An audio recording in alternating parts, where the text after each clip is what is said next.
अरे स्टैंडवा कहाँ चल गई?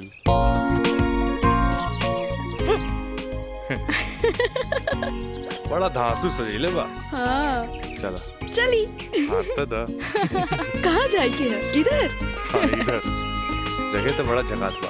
क्या यार राज, कब से हम तुम्हारी इंतजार करत बनी, इतना लेट कर दला तू। मयंक, राज, मयंक यहाँ? हाँ, एकरा पहले भेज देनी। इस सारा जे तामझाम बा, इस सब के अरेंजमेंट के करी। यार तो हम लोग का शादी खातिर एक विद्वान पंडित से बात कर ले बानी, और देखा तोहनी के आराम खातिर यहाँ सारा साधन सुविधा मौजूद बा। और हाँ, हनीमून खातिर स्वीट रूम भी बुक कर ले बानी।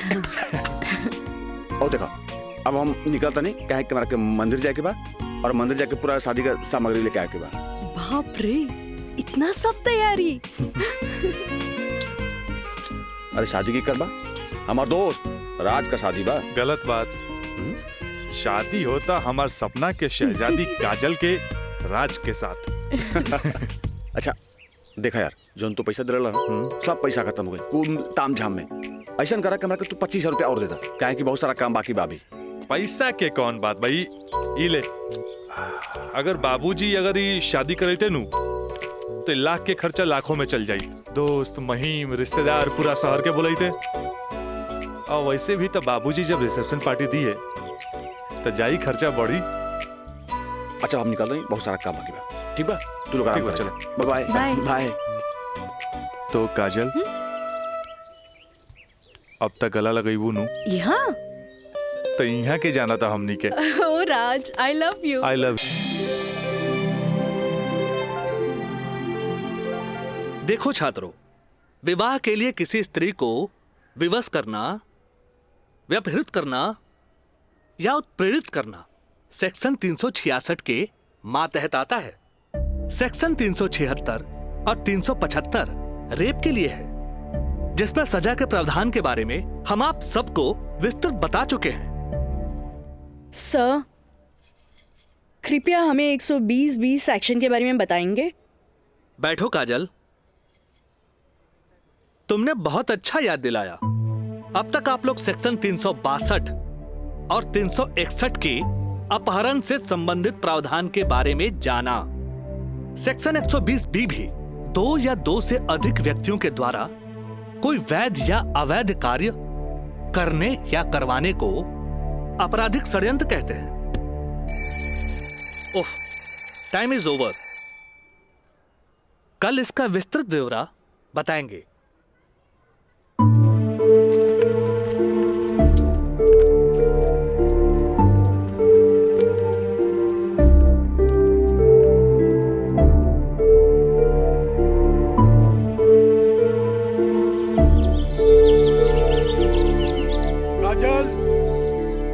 काजल, काजल, काजल। जी पापा। ये हम का सुन रहल बानी? तू 2 दिन से कॉलेज नहीं खेलू, आगे पढ़े लिखे के इरादा नहीं खेका।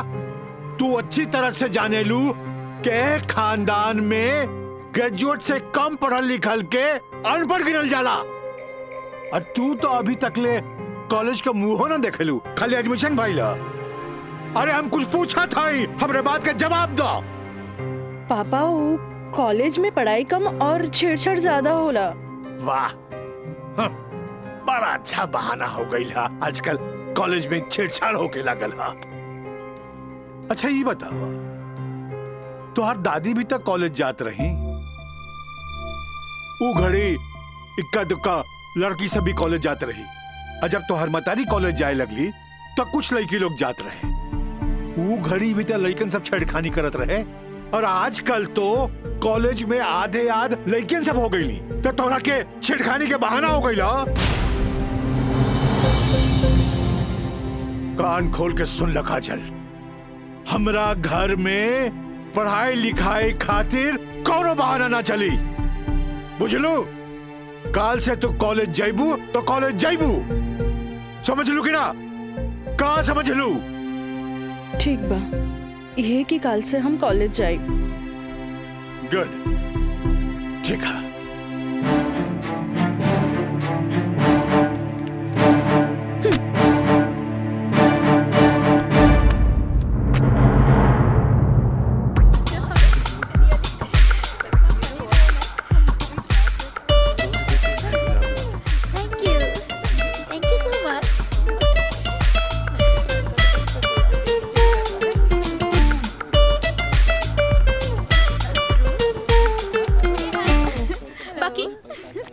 एगो बात है, आज रोज डे के मौका पे पूजा तोहर हाथ में 5 गो गुलाब बा, जेमे की 3 गो पीला और 2 गो लाल बा। एकर मतलब तोहर 3 गो दोस्त और 2 गो प्रेमी है। और हमरा देखा, हमार हाथ में तो 1 गो गुलाब है, यानी कि हमरा चाहे वाला भी 1 गो है, जेकरा हमहू चाहिए। ओ एकरा के तो देखा, एकरा हाथ में खाली 2 गो गुलाब के फूल है पीला। हाँ तो ठीक बाना, हमरा के प्यार व्यार के चक्कर में ना रहे के।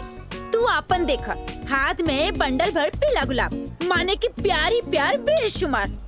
तोहरे के मुबारक हो। कितनो प्यार के बेशुमार करत रहा तोहनी के, बाकी रोज डे के मजा तबे आई जब हमनी के प्यारी प्यारी सहेली काजल आई है। हाँ हाँ, काजल के बगैर तो तेरा रहले ना जाला। सही कहा था। अरे हाउ देखा, काजल तो होते बिया। अरे काजल, उन्हें कहा जाता रू? हमनी कखानी से तोहार यहाँ इंतजार करत रही। तोहार तबीयत तो ठीक बना? तू 2 दिन से कॉलेज ना आइलू? तबीयत की का हुई हमार? हम एकदम ठीक बानी, बस मूड ना रहे, यही से हम कॉलेज ना आई नहीं। अच्छा ई बतावा, आज रोज डे पर एकदम तोर हाथ खाली खाली काहे बा? ना कोनो दोस्त ना कोनो प्रेमी? हमरा ई सब में कोनो इंटरेस्ट नहीं है। ई गुलाब के टोकरी तोहरा खातिर भेजले हूँ। ई के भेजले हो? राज बाबू, बैंक साहब कहले हाँ कि लाल गुलाब के टोकरी काजल के दे आवो। देख लू तोहनी के, आज हमारी प्यारी काजल पर कितना सारा प्यार बरसल वो राज बाबू से।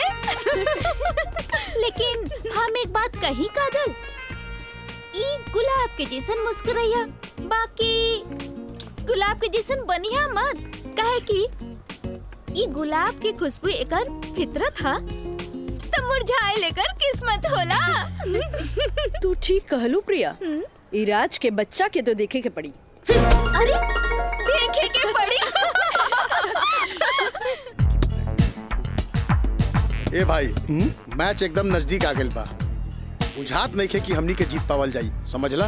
हे, हार के बात करे के बता जो अपना ससुर के घरे, ससुर के नाती पहले ही हार के बात करता।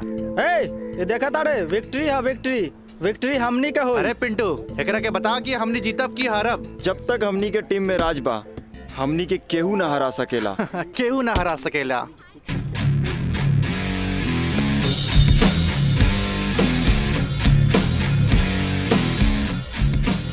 मयंक, हाँ राज, जीत केकर होई? जीत तोहार हुई और के कर हुई। और जीत सिर्फ फुटबॉल में ही ना, प्यार में भी हुई। यही से 1 टुकड़ा गुलाब का फूल भिजवा दे दिया। लेकिन यार गुलाब बहुत महंगा हो गया। अरे 500 रुपया हमारे पॉकेट से लग गई। समझ गई नहीं तोर नौटंकी। ई ले 1000। पीछे से आवत बिया तोहर प्यार और हम चन्नी बाजार। हेलो काजल। हाय, एक सेकंड। चला लोगिन फैन, मैदाने में अब देखल जाई। हाँ हाँ चला चला। राज, तोहरा हम कैसन लड़की दिखत बानी? शरीफ, अच्छी लड़की। गलत, तोहरा जैसन लड़का खातिर हम एक बहुत ही बदमाश लड़की बानी। अच्छा ई बतावा, टोकरी भर फूल भेजे के का मतलब रहे? मतलब ई की दोस्ती और ई प्यार के फूल ह, एकरा मुरझाए मत दिया। ए काजल, अपना दिल में हमेशा दोस्ती और ई प्यार ला जगह बनैले रहिया। ई जन्नत में बनेला, एक एक वो बिखरे मत दिया। रिश्ता जन्नत में बनेला, बिखरे मत दिया। देखा राज, अब तक हम तोहार हर छेड़खानी के नजरअंदाज करत रही, लेकिन अब टोकरी भर गुलाब के फूल भेज के अपन अमेरिकी दोस्त जमावे लगला। तोहरा पता नहीं कि हमार बाबूजी कोर्ट में पेशकार बाड़े और उनका वास्ता रात दिन गुंडा मवाली और पुलिस से होत रहेला। और ई भी जानला, उ गुस्सेल भी जरूरत से ज्यादा बाड़े। वो तो हम तारा के देखते बुझ गलनिया। वो थोड़ा सा हम तारा प्यार मोहब्बत का दिखा देनी, तू तो हमरा के गुंडा मवाली के लाइने में खड़ा कर देलू। देखा, हमरा ना चाहिए ऐसन प्यार व्यार, जेकरा खातिर हम अपन सहेली के बीच में मजाक बन जाई। बड़ा खिसियाइल बिया, पट्टे वाला तो नइखे बुझात, पर हमरा भी तो उहे के पटावे में मजा आवेला जो ना पटे वाला होखे। पेशकार साहब। अरे मिथिलेश, बैठा बैठा। Thank you. पेशकार साहब, हाईली फाइल। अगला हफ्ता के हर केस के तारीख पूरा ब्यौरा के साथ तैयार कर देनी है। भाई वाह, एगो साइंस के स्टूडेंट होके तू सिविल कोड ज्वाइन केला, हमार फाइलो तैयार कर देला। जी। मिथिलेश, जब से तू यहाँ पर ज्वाइन कैला हमार कुल काम आसान हो गया। एगो बात कही सर, हाँ, रउआ अखिलेश आ हम मिथिलेश, राउर काम के तो डंका बजिए रहल बा। अब हमरो तो कुछ सेवा करे दी। जानी ले, एमे हमरे फायदा बा। एगो क्लर्क होके हमरा फ्री में पेशकार के अनुभव मिल रहल बा। आज ही फाइल तैयार करे में तो तोहरा पूरा दिन लग गेल होई। चला, कोनो बात ना, यहाँ से सीधे घर चले के आ खूब बढ़िया नाश्ता करेंगे। आवा। पेशकार साहब, इहे हमरो कहे के रहे कि आज रउवे साथे घर चलब। अच्छा। असल में काजल के एग्जाम नजदीक बा। हाँ। से उनका खातिर कुछ नोट्स तैयार कर ले बानी, जे दे भी देव। अच्छा अच्छा अच्छा, तो यही से काजल के फोन आए रहे कि आज लिट्टी चोखा बनौले बानी। मिथिलेश बाबू के भी साथे ले आई है। ठीक बा, चला चलिए।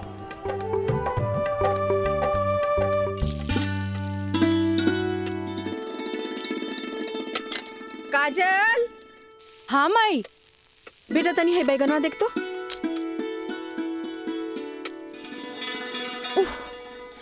तोर भरता बन जाए ना, तनी दोनों जने के प्लेट में डाल के दिया। ठीक बा माई, तबले हम चाय लेके आवा तनी। ई लिए लिट्टी चोखा।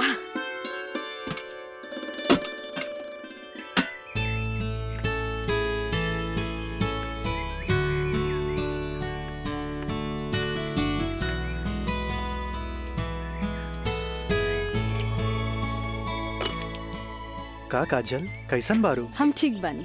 नोट्स लेनी की ना? अरे कैसे ना लेती, तहरा हाथ के पंजाबियन के भी फेल करे वाला बैंगन भरता जी खाए के रहे। ठीक कहला मिथिलेश, अपने काजल के हाथ के बनावल भरता के कारण ही सगरो रिश्तेदार के आवन जावन लागल रहेला जी, वरना ये मोबाइल तो रिश्ता नाता के अलगे ही कर देला सर। जी बिल्कुल सही कहनी। काजल, हाई ला अपन नोट्स। हमार अंदाजा है कम से कम इमे से 2-3 सवाल तो जरूर आई। अरे खा भी मिथिलेश, लिट्टी ठंडा हो जात बा। अब ऐसे भी 2 दिन तक लेते ही नोट्स के हाथ लगाए वाला नहीं की, काहे कि 2 दिन के बाद फ्रेंडशिप डे जो आ रहल बा। हाँ। रउआ का समझा फ्रेंडशिप डे? दे 300 रुपया। 300 रुपया? अरे काजल के फ्रेंडशिप बैंड खरीदे के बा। है, और चढ़ो अपना बेटी के माथा पर। है फ्रेंडशिप डे, काहे ना कोनो बड़ी सेठ से बियाह कर ले लो। अरे करम में तो पेशकार लिखल रहे, तका करती है? काम आई। हमार बाबूजी की कम समझे लो, मजिस्ट्रेट तो आइला जाइला, बाकी हमार बाबूजी की तो सारा जिला जवार जानेला। का मिथिलेश बाबू? हाँ हाँ बिल्कुल ठीक कह लू। ये दोस्ती हम नहीं तोड़ेंगे, तोड़ेंगे दम मगर तेरा साथ ना छोड़ेंगे।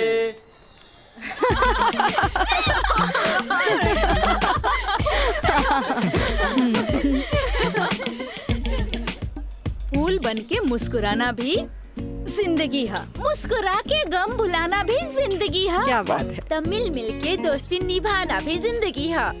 अच्छा, हमने के दोस्त तो बरले बानी, बाकी तू कैसन दोस्त की बात कर रहल बाड़ू? ई हमरा समझे में ना आइल। सपना, तू समझ लू का? ना, हमरा तो बिल्कुल ही समझ में ना आई। वही तो। ई का समझी, बाकी हमरा समझ आ गई। कहा तो बता दी। अरे बताओ बताओ। दोस्ती हर चेहरा के मीठ मुस्कान होखेला, दोस्ती ही सुख दुख के पहचान होखेला। वाह वाह वाह। अगर रूठ भी जाए कोई दोस्त त दिल पे ना लेवे के, काहे की दोस्ती त सुख दुख के पहचान होला। और हमार मानना बाकी अगर कोई सच्चा दोस्त रूठ जाए तो ओकरा के त मना लेवे के चाहिए। बिल्कुल सही। बाकी हम एक कर जरूरत ना समझी, काहे कि बुरा दोस्त कोयले के समान होकेला, गरम होके तो हाथ जला देवेला और ठंडा होके तो हाथ काला कर देवेला। बड़ा आए दोस्ती समझावे वाला। तू लोग सुना इनके प्रवचन, हम जाते अरे हैं। तनी रुका था।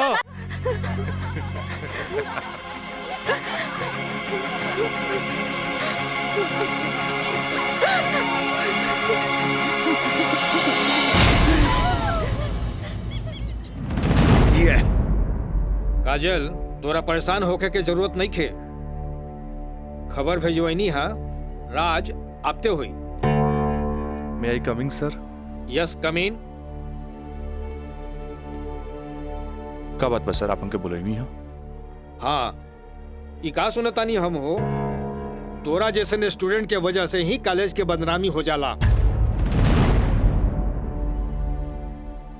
को एजुकेशन के मतलब ही ना हा कि कॉलेज में कोई लड़का लड़की के छेड़खानी करे।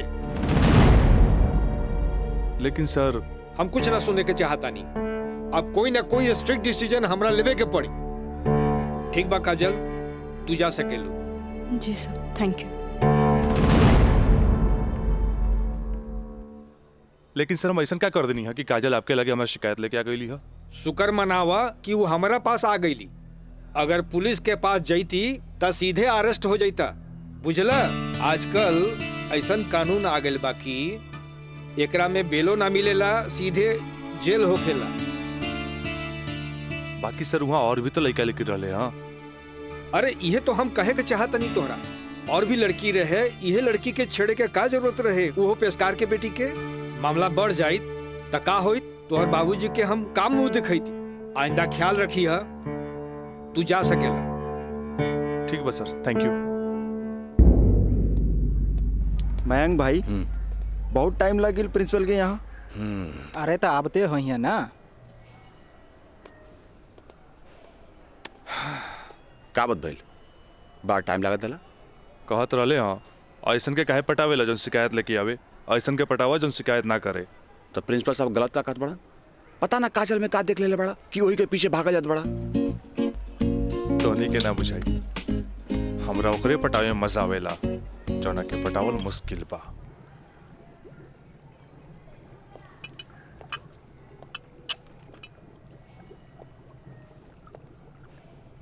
क्या हो रहा है? जी सर। ए पिंकी, हाँ, रिटन एग्जाम तो बढ़िया गए, बाकी लागत है कि प्रैक्टिकल तो हमरा ले डूबी। हमरा तो बहुत बढ़िया बा। बस एकरा में से नापे के बा और एमे लिख लेवे के बा। अच्छा बतावा का करी, इसमें का डाली? एकरा में ई एसिड डाला। ये? हाँ। पक्का? हाँ।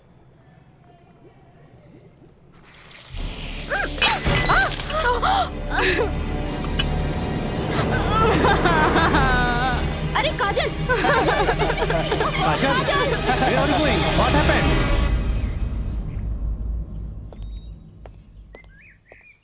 प्रणाम माँ जी। प्रणाम, बैठा। अकेले पेशकार साहब कहाँ रह गइलन? उहे बतावे के बा जे आज उनका कचहरी में देर होखी। अच्छा अच्छा। काजल के आज प्रैक्टिकल के आखिरी एग्जाम रहे, से पूछे के बा कि एग्जाम कैसन गईल। अब देखा बहले तो ऐली ना, कैसन जाए का जाए कुछ समझ में नहीं आवत। अभी औते हुई ई देखा। अरे का? अरे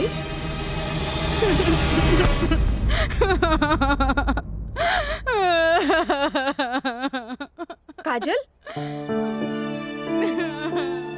काजल, ए काजल, का भइल? अरे हमनी के अनदेखी करके यहाँ के रोवे लगलू। अरे का भइल? परीक्षा तो ठीक से गई ना? अरे बोल। प्रैक्टिकल खराब हो गए, एन वक्त में टेस्ट बुक टूट गए। हम फेल हो जाए भाई, हम फेल हो जाए। अरे का काजल, तू तो बड़ा जल्दी निराश हो जाई। अब केमिस्ट्री थ्योरी में जहाँ तक हमनी सोचले रहनी, कम से कम तोहरा के 40 मार्क्स तो मिलबे करी। अब प्रैक्टिकल में मार्क्स नहीं हो मिली तब पास होके से के रोकी? बाकी मिथिलेश बाबू, हम तो प्रैक्टिकल में छोड़ के आ गए नहीं। अरे तो का भइल? इन्विजिलेटर 0 ही दिहन ना, इतना हदीर काहे होत बारू? हाँ, एग्जामिनर अगर एकरा के इशू बना ले, अब माइनस मार्किंग करें, तब बे फेल होए के बात हो सकेला। अरे तो रो रो के हलकान भैला से का पास हो जेबू। ई देखा था, जा मुँह हाथ धो, भगवान सब ठीक करिए। जा का ठीक करिए। अरे अब कहा होई कुछ समझ में नहीं क्या, कुछ ना बुझाता हमरा के। माँ जी अब रहुआ परेशान मत होई, एकर थ्योरी पेपर बहुते बढ़िया गईल हा। अरे तो तुहार गाइडेंस रहे तबे ना। अरे साइंस के स्टूडेंट रही त गाइड कर देनी, एमे का। ता ठीक बा, अब तू ही समझावा ओकरा के। ठीक है। आई लघु हो जा चुप। भैया एक सैंडविच लाइए। हाँ हाँ ले।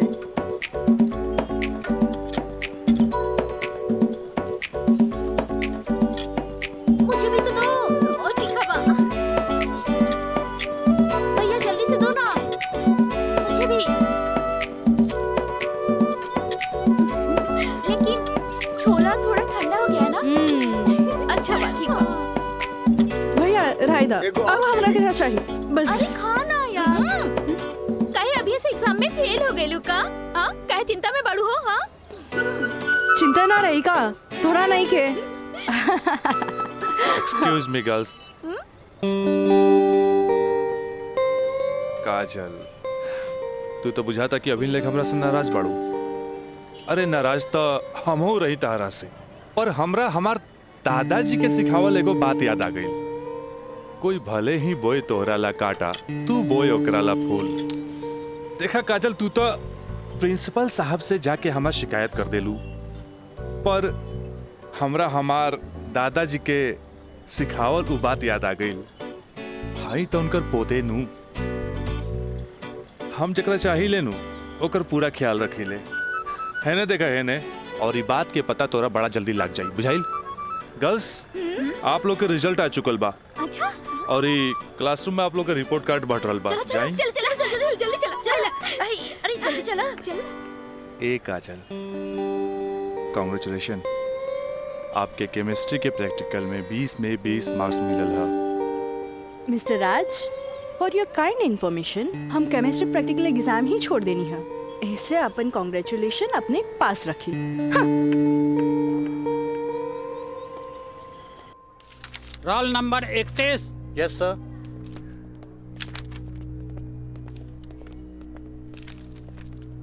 Roll number 32।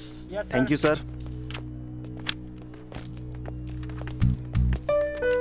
Roll number 33।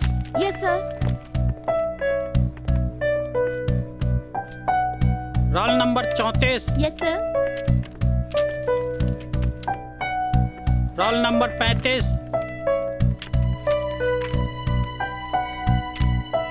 Roll number 36।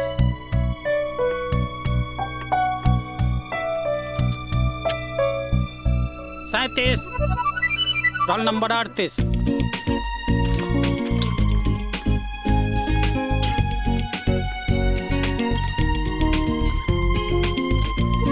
है ने? देखा है ने? और ये बात के पता तोरा बड़ा जल्दी लग जाई, बुझाइल? ए पिंकी पूजा, हाँ, का ई देखना, हमरा के सच में केमिस्ट्री प्रैक्टिकल में 20 में से 20 मिलल। ई जरूर राज के कारनामा है, काहे कि ये इन्विजिलेटर शर्मा जी ओकर बंगले पे तो ठहरल रहलन। ओह, हाय मैं मर जावा। अगर तोहरा जगह पे हम रहती ना, तो राजा के तो रानी बन जाती। जा बन जा। तारा के देख के ना एगो बात याद आ गई। इया कहे धिया धिया, धिया कहे चिया चिया। एक हुआ जौन तहरा पे जान छिड़केला, और एगो तू हा जौन एकरा के ठेंगा दिखावतिया। अच्छा चला चला, हम तो परीक्षा में पास हो गए नी, ये हमरा खातिर बहुत बड़ा बात बा।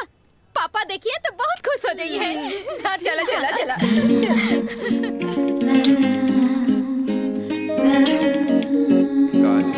दादाजी के सिखावल एगो बात याद आ गई। कोई भले ही बोए तोहरा ला काटा, तू बोए ओकरा ला फूल। ई ले। अरे भाई, अपोजिट टीम आ गई बा, हमनी के का होई? अरे आ गेल त का भइल हो, अभी तो टाइम बानू मैच में। टाइम बा त का एहिजे बैठ के टाइम पास करबा? ए, जब हमनी के मैदान में जाएम नु तो देख के थर्रा जाइलो, ठीक बा? अब चलो जौन होई तो मैदान में देखल जाई, उहे देखल जाई। चलो राज भाई। बॉल दे, तोहनी के इतना हड़बड़ी बना तब बड़ा सन। हम आवाता नहीं। चलो लोग, चलो आवा।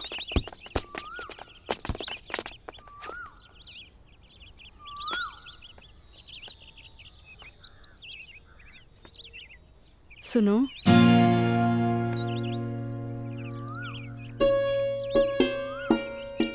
सॉरी राज, हम तोहरा के गलत समझनी, लेकिन तू तो सच में दिल के राजा बाड़ा। और तू ये राजा के दिल के रानी। ए काजल, हम तारा के बहुत चाहे नहीं। Thanks for chemistry practical marks. WhatsApp number मिली का? व्हाट्सएप? हाँ ठीक बात, ले ली। 8291717752। 8291717752।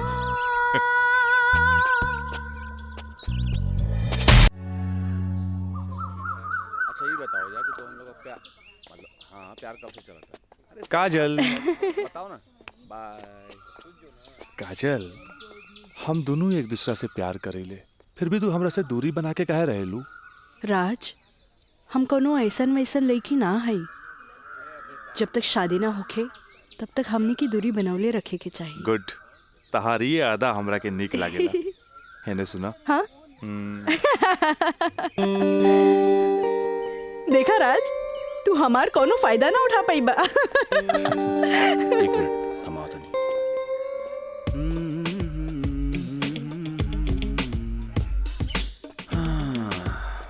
राज यार एगो बात बताई। काजल अब यार हमरा के भी अच्छा लगे यार। हम एगो बात बताई। तू हंसुआ के बिया में खुरपी नियन गीत मत गो। वो तोर भाभी लागी। का लागी? भाभी। चल।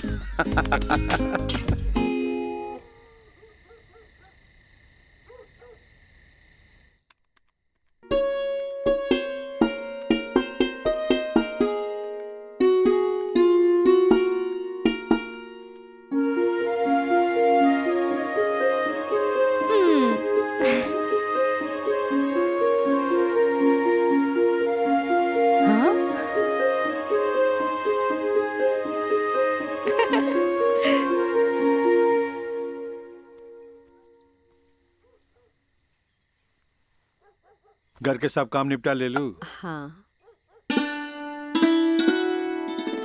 ब्लड प्रेशर के ई लोसर एज खात खात रउआ के सालन बीत गए। अरे एक बेर डॉक्टर से पूछ लेती, कहीं गोलियां तो ना चेंज करे के बा। एकर साइड इफेक्ट भी होला। एक बेर हमार बाबूजी के पैर ऐसे ही सूज गए रहे, जब गोली चेंज भइल तो एकदम ठीक हो गइल। तू हमार कितना ख्याल रखेलू। अच्छा ये बतावा, तू अपन थायराइड के गोली खा लू कि ना? अरे कहाँ खाइला, 3 दिन से तो वो खत्म हो गइल बा। का गोली खत्म हो गई? तू हमरा का बतैलू ना कि गोली खत्म हो गई। अरे तू मरबू, तू एक दिन जरूर मरबू। फिर हमरा से ये ना कहिया कि हमार ख्याल ना रख ले। अरे जब मरिए जाए तो कहा बोला। तू का चाहेलू, हम जिए थे जी मर जाएं? हैं? तो हाइला, आज के बाद हम हो दवाई ना खाई। और पारा चढ़ गई। हाँ? तलवा के लहर माथा पर चढ़ गई। अरे तलवा के लहर माथा पर ना चढ़ी तो क्या हुई? तू दवाई ना खाइबू तब बिस्तर पकड़बू, फिर घर के चूल्हा चौका घर बाहर के देखी। अरे हमरा तक कचहरी के काम से फुर्सते ना मिलेला, फिर बैठ के तुम्हारी सेवा के करी। अरे के करे कहा था सेवा? मत करब, मरे दे, मत ले बापन कचहरी से छुट्टी। तू तो यही चाहता रू कि समाज हमरा के रनवा बन के फिरत देखत रहे। हे भगवान माफ करी हमरा के। अरे तू हमरा के माफ करा। जाई। अब हमरा कोनो जुगाड़ करे के पड़ी। काजल। हाँ काजलवे के माथा चाटी। काजल, काजल जी का करता रू?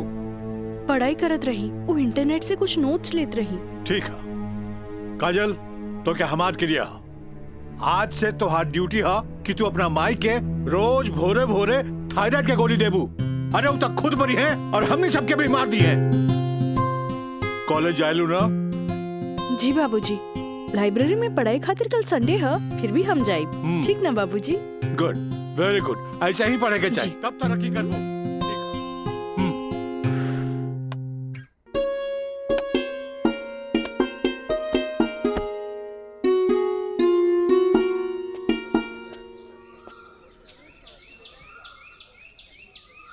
काजल, थैंक यू।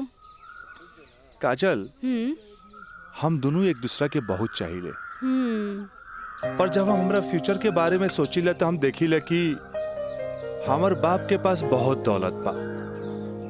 उनकर दौलत के संभालत संभालत हमार जिंदगी गुजर जाई। हमरा ये आम आदमी नियन नौकरी चाकरी करे के फुर्सते ना मिली। अब बस तू हमरा जिंदगी में हमार जीवन साथी बन के आ जा, तो हमार जिंदगी एकदम मजे में गुजर जाई। ए काजल, तू काहे ना अपना बाबूजी से हमरा बारे में बात करेलू? बाबूजी से? ना बाबा ना, हम ना बोल सकेनी। हमार बाबूजी बहुत गुस्सेल बाड़न। वाह भाई वाह, इकलौता बेटी भैला के बाद भी तू अपना बाबूजी से बात न करबू, काहे कि बहुत गुस्सेल बाड़े। और इकलौता बेटा भैला के बाद भी हम अपना बाबूजी से बात ना करब, काहे कि बहुत पैसा वाला बाड़े। ऐसा में तो हमनी के सपना धरल के धरल रह जाई। काजल, काहे ना हमनी के भाग के शादी कर ले जाओ? बिना बतैले भाग के शादी कैसे कर सकेनी? हाँ काजल, हफ्ता भर के तो बात रही। हमनी के भाग के कहीं भी शादी कर लेल जाए और ओकरा बाद अपना अपना बाबूजी के बता देहल जाई। सोचत का बाड़ू, तारा से ऊंच कूल और धनाट घर के हई। जब तू अपना बाबूजी के बतैबू नु तो ना कर पाइए। और हमहू जब हमरा बाप के बताएब कि हम भाग के शादी कर लेले बानी, तो नाहियो चाहते हुए भी तारा के अपना बहू के रूप में अपना ली है। ए काजल, हम तारा बिना एक पल भी ना जी सकीले। ठीक बा, हम कोशिश करब। इनु भइल बात।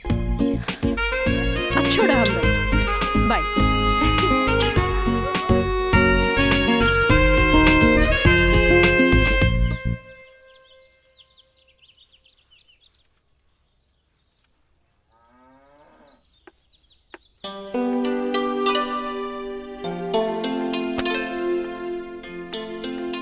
काम आई थोड़ा सा आराम नहीं के होत का? जब देखा काम का सिर्फ काम ही करबू। हमारा आराम के छोड़, ई बता हमरा से तोरा के का काम पड़ गई जे हमारा आराम के सोचे लगली? काम आई, हम तो हमेशा सोचनी ना माई। कॉलेज से एक हफ्ता एक्सकर्शन खातिर हमनी के हजारीबाग जाए के बा।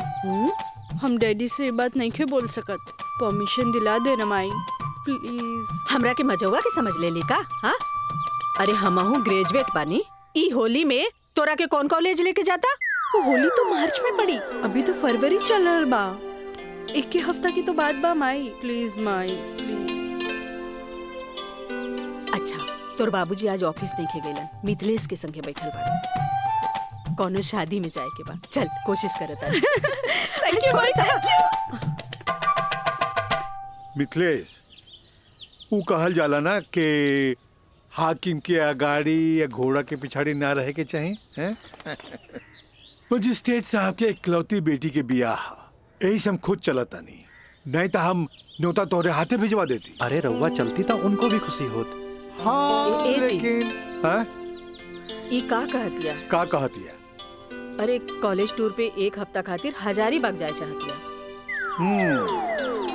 ये एजुकेशनल टूर आके पिकनिक? एजुकेशनल टूर? अच्छा। बोली ना। ये तो निम्मन बात हो सर। स्टूडेंट्स के बाहरी दुनिया देखल उतने जरूरी है जितना विषय के ज्ञान। ठीक है, एजुकेशनल टूर है तो मैं अलाउ करता नहीं, बाकी नो मटर गस्ती, ओनली पढ़ाई। जी पापा। ये बतावा, ये सब में कितना खर्चा आई? 2-3 हजार पापा। तू हमारे से 5,000 ले ला, ठीक है? थैंक यू पापा। चला हो, तू हमरा के दिखावा कि वो न्योता के कागज तैयारी के लिए बांध देले बानी। चलो आए। मिथिलेश, हम आवत है, बैठो। जी सर जी। Thank you so much Mithilesh बाबू, अगर रउआ ना बोलती तो ये हरगिज ना मानतन। अरे वो तो हम तुहार मुंह देख के साथ दे देनी। जा मजा करा। कैसन लागल? वाह, सो ब्यूटीफुल। ये कहाँ लेके आ गई ला? पहले चला था तब ना पता लगी। उतरा। अरे स्टैंडवा कहाँ चल गई?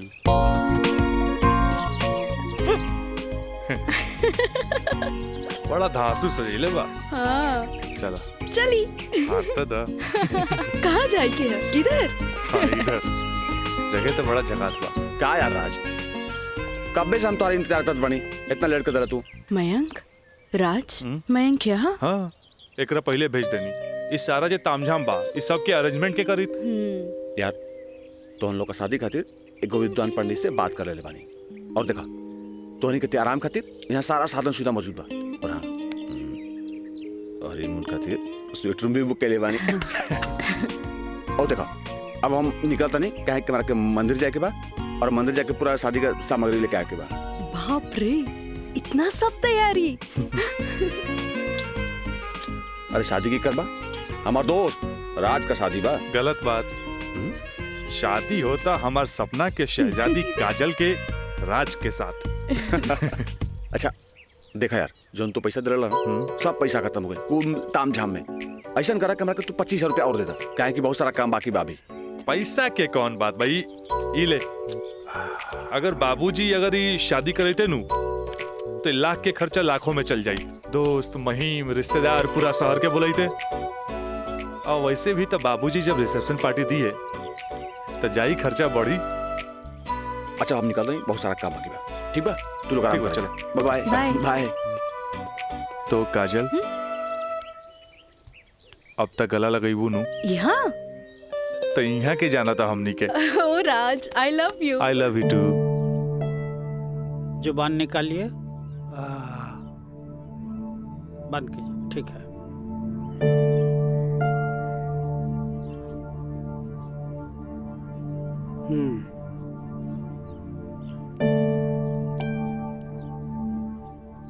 सांस लीजिए और जोर से।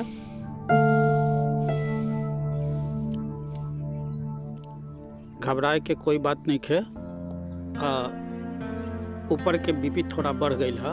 अच्छा। से लागता कि काम के प्रेशर ज्यादा बा। जी नया मजिस्ट्रेट आइले हाँ, से कुछ ज्यादा ही फाइल इनके हवाले कर देले हाँ। ठीक है, ठीक हो जाई। अभी आंख लगल बा, सोए दिन का के। और हाँ, पानी पियावल करी, काहे कि पानी पियला से पेशाब यानी यूरिन पास हुई तो रिलैक्स हुई है। जी जी बाकी दवा वही चली। जी ठीक बा? डॉक्टर साहब। जी। डॉक्टर साहब, हाई ली अपन फीस। ई का करतानी, जे आदमी पेशकारी में हमरा से कहियो फीस ना ले ले, उनका से हम फीस ली रह दी।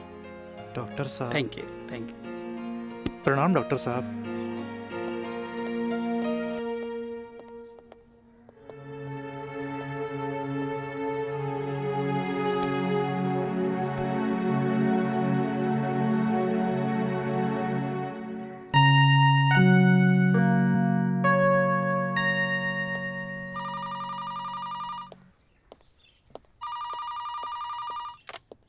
हेलो, हम काजल बोले तानी।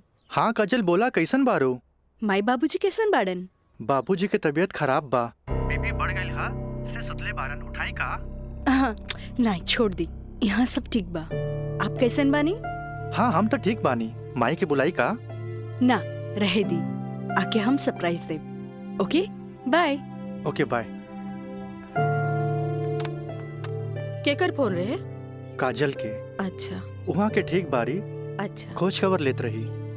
अच्छा माँ जी, हम चलत तानी, सांझ के फिर से आ जाए। ठीक बा।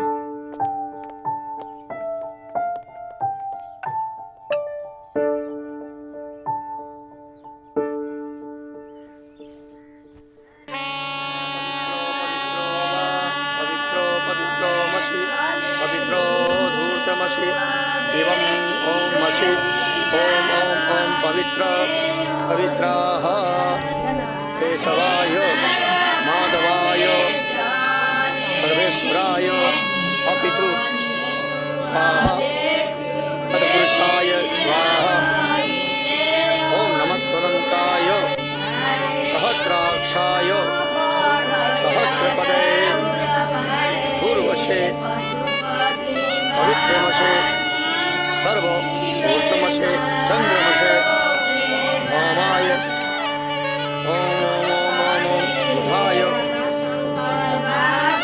पवित्रो वा पवित्राय नमः सावित्रे नमः पवित्रे नमः सत्पुरुषाय सर्वेश्वराय नमो नमः ऊर्ध्वमस्ते पवित्रमस्ते सर्वमस्ते नमस्ते पवित्राय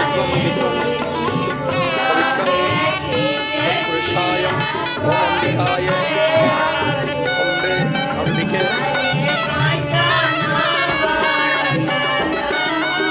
राजलाय राजाय नमो नमो नमो नमो विवाह संपन्ना भवतु।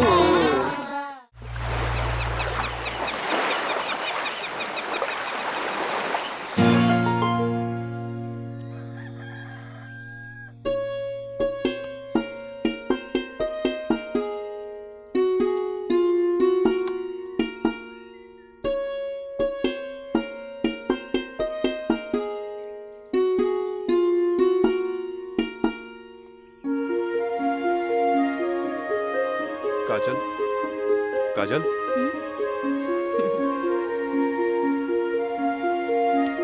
Good morning. Good morning.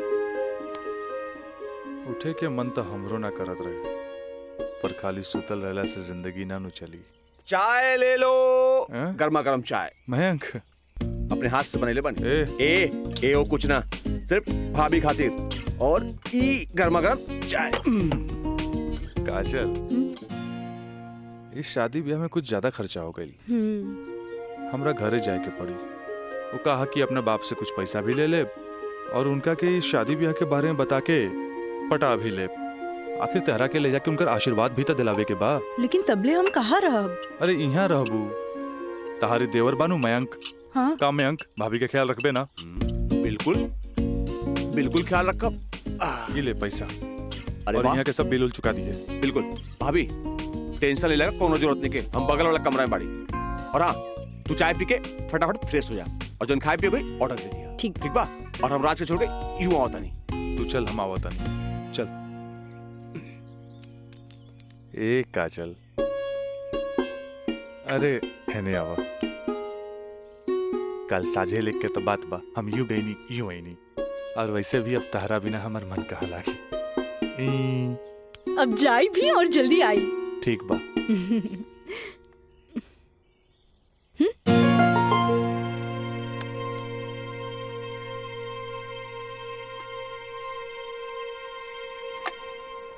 Hello. हाँ अरे देख रही हो कि मैं ऑफिस में हूँ, कितना काम पड़ा है, कितनी फाइलें पड़ी हैं, और तुम हो कि ये ले आइएगा वो ले आइएगा। हद कर दिया तुमने यार। मैं कम इन सर? कम इन। अखिलेश बाबू कैसन बाड़न?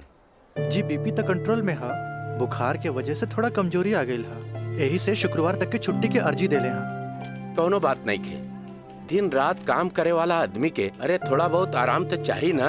जी कह दिया ऑफिस के चिंता न करे जी, जब वो ठीक हो जावे तबे ऑफिस आवे। ला एकरा के फाइल में लगवा दे। थैंक यू सर।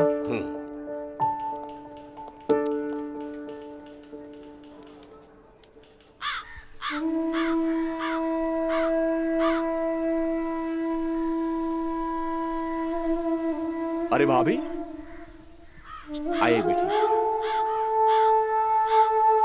भाभी क्या बात बा, बड़ा परेशान लागत बानी? हम राज के फोन लगा लगा के थक गई नहीं। कभी डेड टोन मिले था तो कभी आउट ऑफ कवरेज एरिया। तोरा पास उनकर कोनो लैंडलाइन नंबर बा? ना भाभी, और हम उनका दूर नंबर पे फोन लगा के थक के हार के बैठ गई। हैरानी की बात तो ये बाकी कि गैला के बाद ना कोनो खबर, ना कोनो कॉल, ना कोनो मैसेज। भाभी तू टेंशन मत ले, हम अपने को दोस्त के भेजे बानी, और जैसे ही खबर मिला था सबसे पहले हम तोरा के बताई। ठीक बा, हम अपन कमरे में बानी। अरे भाभी घबराए कोनो बात नहीं की, हम बानी ना।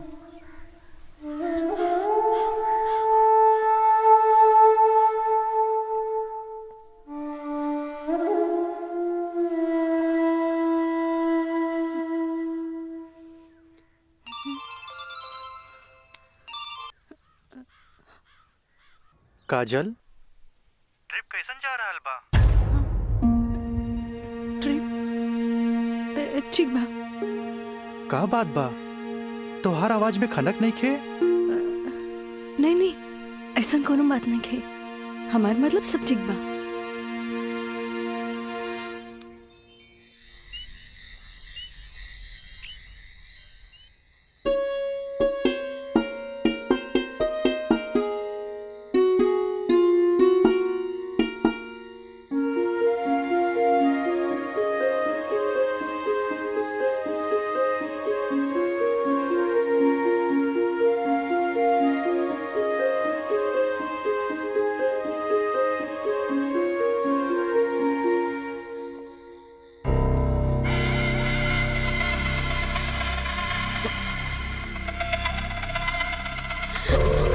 देवर जी, मयंक, ये क्या बदतमीजी है? चल जाइए यहाँ से, वरना राज के बता दे। किसे? राज से? राज से? वो भाग गए? हाँ? आवेला नहीं के? हाँ? तोरा क्या पता? हाँ? ये भी कुछ हो रहा बना? सब ओकरे प्लान के तहत हो रहा बा।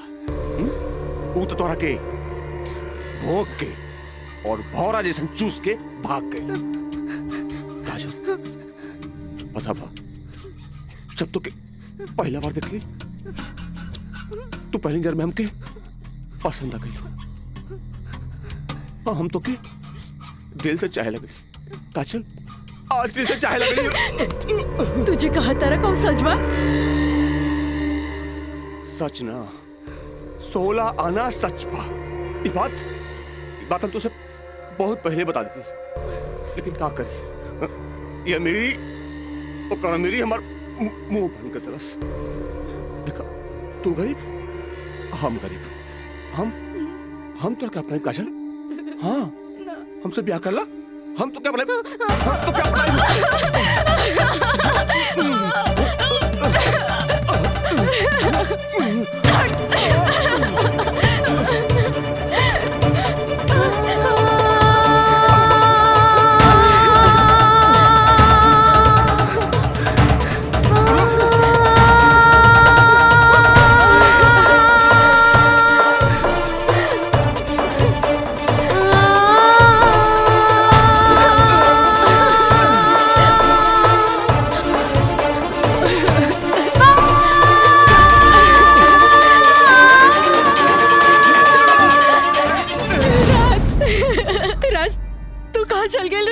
छोड़ के ये मयंक तो और काजल के बर्बाद करेंगे चाहत रहे। तू बोलत काहे नहीं कि राज बोली ना। हम जहाँ भी गए रही तोरा का मतलब बा, और ये मयंक वैसे भी तोरा सारा के सारा सच्चाई बता देले होई। ये हमार बदला है काजल, बदला। प्रिंसिपल से शिकायत करके ते हमरा के पुलिस और कानून के धमकी त दिला देले रहलिस, पर अब ब्याहता बन के सुहागरात बनेले बाड़ी। एकरा के छेड़खानी और रेप के नाम द नानू दे सकेली। भाभी देख ले लो, हम कितना गला फाड़ फाड़ के चिल्लाता ली, गला फाड़ फाड़ के चिल्लाता ली। भाभी हमसे ब्याह कर ला, हम तो जिंदगी भर साथ निभाए, लेकिन ना तो हार तक खोपड़िया में औते ना रहल। देख ला, ठीक है ही तो कहा था। हाँ? एका चल, तू मयंक से ब्याह कर ले, ऐसे भी एकरा हमार जूठन खाए की आदत बा। तू अब बस हमारे को जूठन बारू, जूठन जूठन।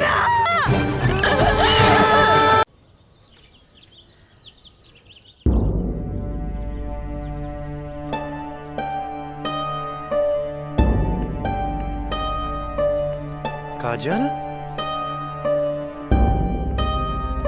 काजल, कहाँ भइल मई बाबूजी के?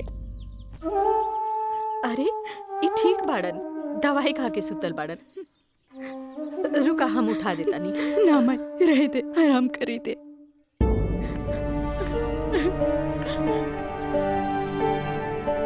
काजल, का भइल सर? सर का भइल?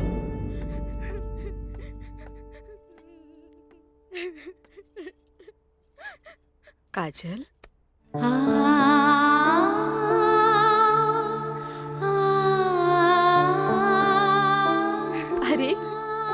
इतना रोवे के कोनो जरूरत नहीं है बेटी। तोर बाबूजी ठीक बाड़न। अरे वो तो बुखार के कारण ब्लड प्रेशर बढ़ गई रहे। इतना परेशान मत हो, इतना परेशान मत हो। माई हमरा से बहुत बड़का गलती हो गई। हम एक्सकर्शन में ना गए रहे, बल्कि हम अपन बॉयफ्रेंड के साथ गए रही और वो हमरा के दगा दे गए।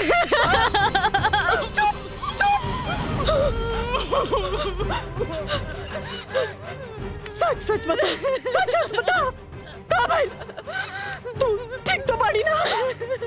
तू ठीक तो बाड़ी ना? हम ठीक तो ना बानी माई। माई तू हमरा के एक वचन दे कि तू हमरा से दोबारा कुछ ना पूछबे। जो भाई बहुत गलत भाई, बाकी हम अपने आप के ठीक कर ले माई, अपने आप। काजल,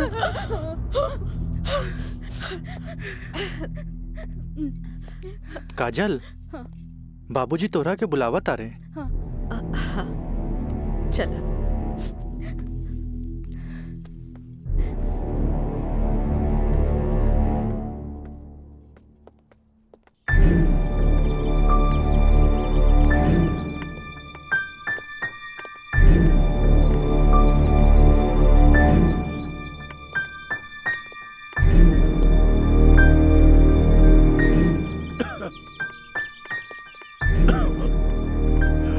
प्रणाम बाबूजी। अब तबीयत कैसन बा? आ गइलू बेटा? ठीक है बा। तू बतावा तो ट्रिप कैसन रहा और अब आगे पढ़े के का प्लान बा बेटा?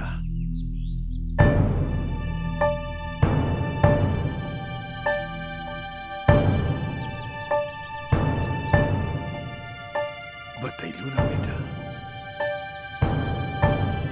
पापा हम वो साइंस ना पढ़ के लॉ पढ़े के चाहता नहीं। तो ओकरा में का बात है बेटा? विषय कोनो खराब ना होखेला, पर जरूरत है तो ओकरा में अच्छा करे के। अगर तू लॉ ज्वाइन करे के चाहता रहो तो लॉ ज्वाइन कर ला।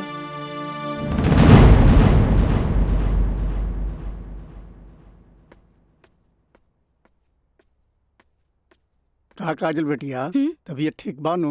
क्लास कब के खत्म हो गई? तू बैठल वारू बंद करे के रहे। हाँ काका, रूम लॉक कर दी। हम तो बस ऐसे ही बैठ गए रही। अच्छा।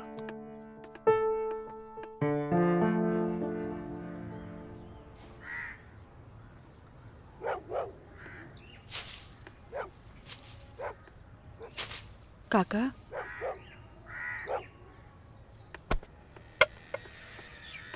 अरे बिटिया, तू फेर आ गेलू?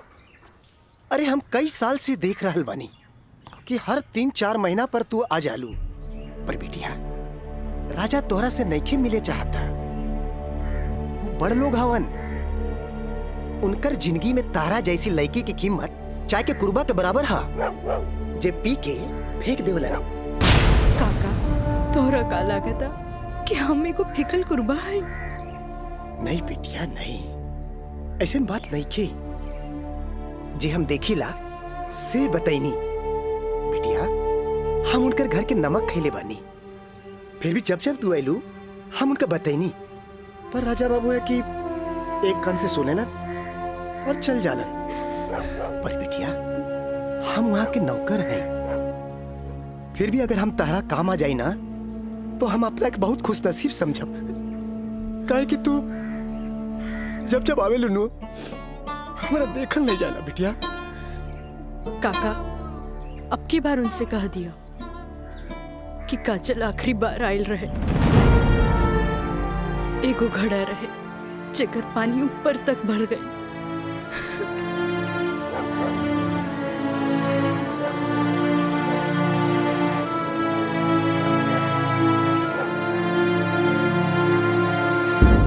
मैडम जी, ये कुछ बिल है। कारपेंटर बिल है, ये टेलीफोन बिल है, और ये लाइट बिल है, और कुछ वगैरह वगैरह काफी बिल है, आप देख लीजिए। माँ, ये मैनेजर साहब तारा के महीना भर के बिल और खर्चा के हिसाब दे देले। अब तू उठबू, उठ के जईबू, अलमीरा खोलबू, चेक निकलबू, फेन आके बैठबू, तब साइन करबू। हमरा माई के कितना काम करे के पड़ी।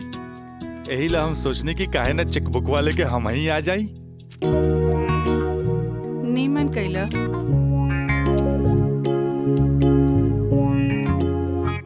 अच्छा, तो तू एम्मा अपन 50,000 का चेक पहले से भर ले बाड़ा।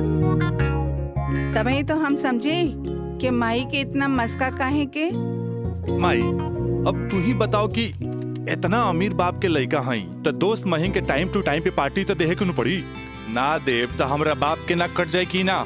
का मैंने सब बिल्कुल राजा बाबू। जी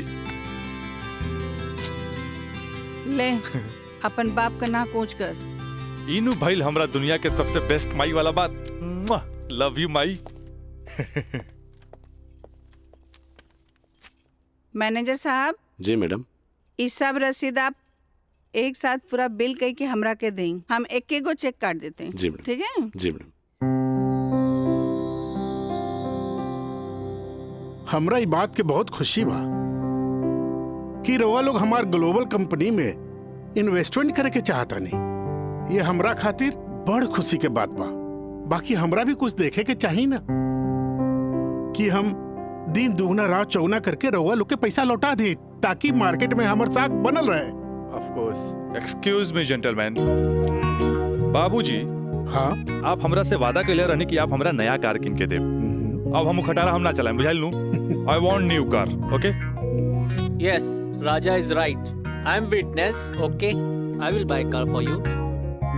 थैंक यू सर। हम चलता नहीं बाबूजी। तो ठीक बा, रवे कार खरीदा दी।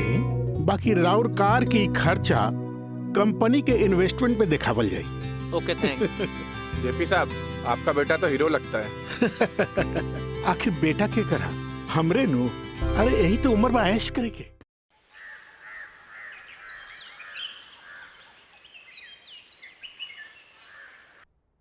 काजल जी। तारा के देख के हमें 4 साल पहले का काजल याद आवतिया। याद है तारा के? मिथिलेश के साथ डरत डरत तू हमरे चेम्बर में आ ललो लॉ कॉलेज में एडमिशन खातिर। हैं? ई कानून के पढ़ाई कैसे एगो लड़की के बहादुर और समझदार बना देवेला। काजल, हम चाहता नहीं कि पहला केस तू खुद अपने लड़ा। कैसन रहे? लेकिन सर। तू घबरा मत। हम तारा बारे में केहू से कुछो न कहनी है।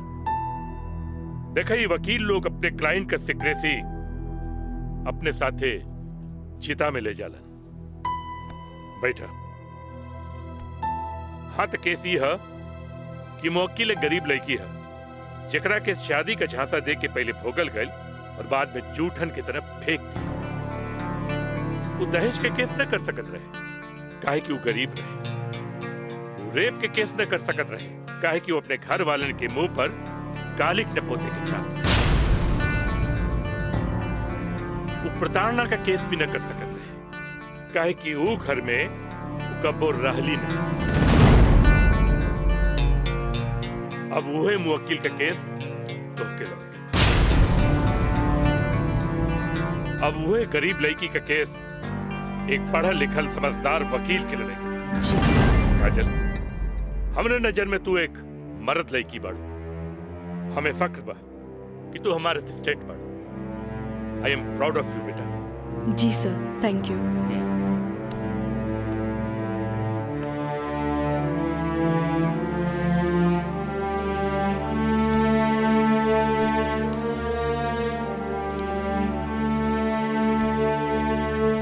बाबूजी,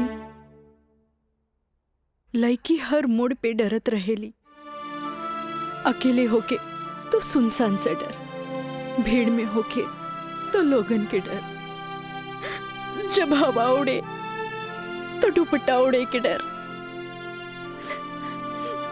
केहू घुरे तो तो ओकरा आग के डर, बचपन में माई बाप के डर, बड़ होके तो भाई से डर, सिर्फ डरत रहेली, तब तक डरत रहेली जब तक ओकरा जीवन साथी ना मिल जाए। और हमार जीवन साथी तो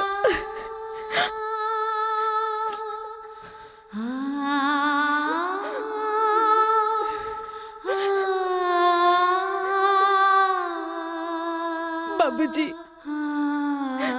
आज हमार पहला केस बा, राउर आशीर्वाद चाहिए। काजल, माई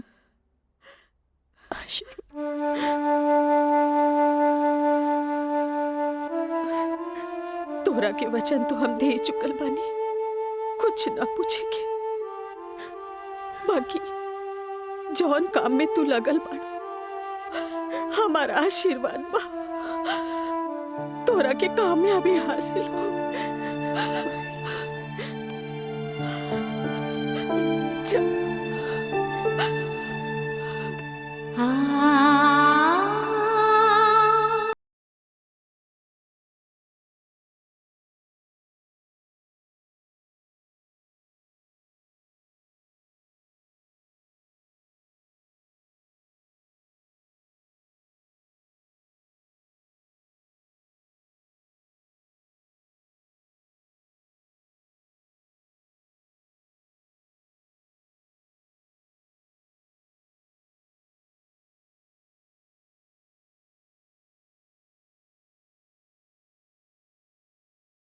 के बा का है वो तो हाथ दोस्त राजा, वो ना करेगा तोरी मदद। भाई अब हमारा के केहू को मदद की जरूरत नहीं है, खुद नौकरी करे के बा, कमाए के बा, कुछ बने के बा। यही तो हम कहा था नहीं, उम्र हो चलल, नौकरी ना करबे तो कौन बाप अपन छोकरी तोरा से ब्याही। हमरा का, हमार जिंदगी के का, आज है कल ना रहे, फिर बहुत हो गए भाई, चल पैसा दे पैसा। तोरा से मुंह लगाए बेकार है, पैसा पैसा पैसा। हाँ हाँ दे। देता नहीं।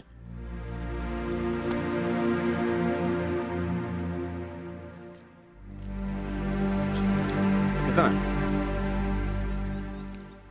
हम गिन ले ली, दे 500 और दे। ना नहीं 500 और दे। का है? 3,500 चाहिए। देनी ना। चल अब ठीक काहे मांगता रे? चल जा, पैसा चाहिए। एक बात कही, तू दुनिया का सबसे अच्छा माई है। चल मैं चलता रही।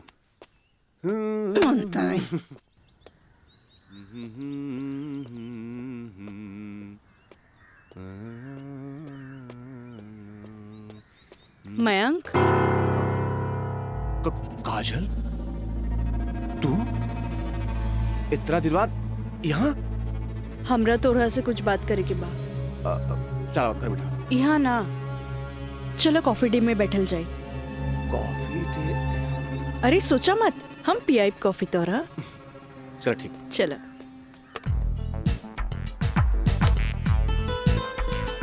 इला। Thank you. पिया ना।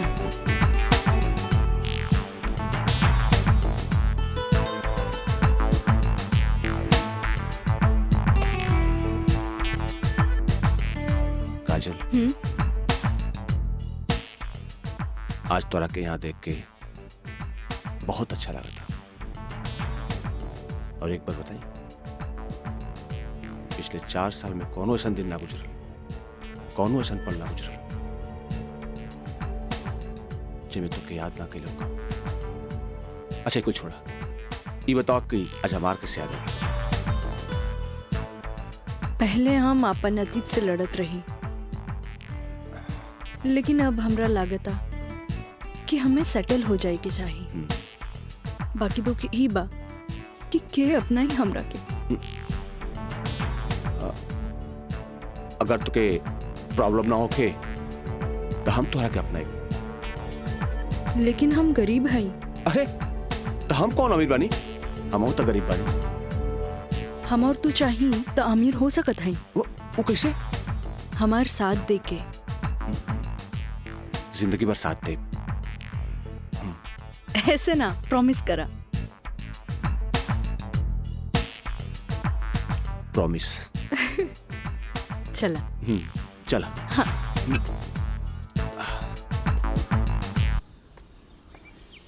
मितलेश जी, कोनो देर तो ना भइल? अरे ना बाबा, पहले ई बतावा भइल का? मयंक से साथ देवे की वादा ले लेनी है।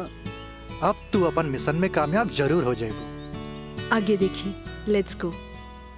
सुनी, एगो बात कही, सब कुछ जलना के बाद भी आप हमें हेल्प करत हैं, ऐसे हम कबो ना भूल सके। पहले तो ना, पर अब सोचे लगनी है कि जिंदगी के हर लम्हा में आपके जरूरत पड़ी। चल आप चली, तोरा घरे छोड़ दी।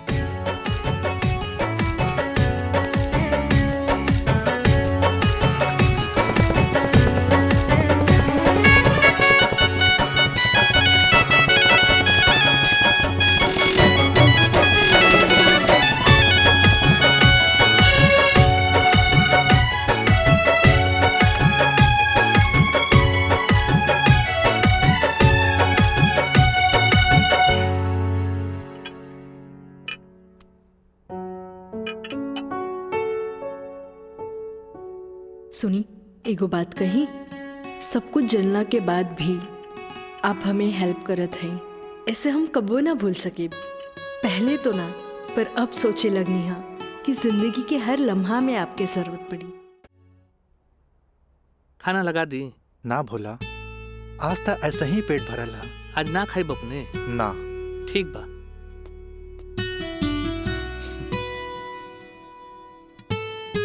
मैं पंडित देवी दत्त शर्मा। का कहनी है? देवी दत्त शर्मा।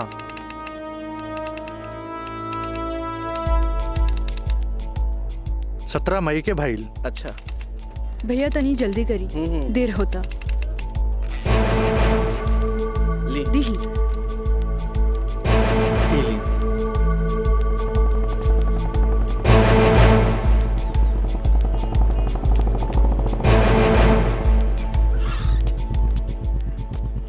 आ गए नहीं टाइप करा के? जी। लाइन दस्तखत हम कर दी। एली।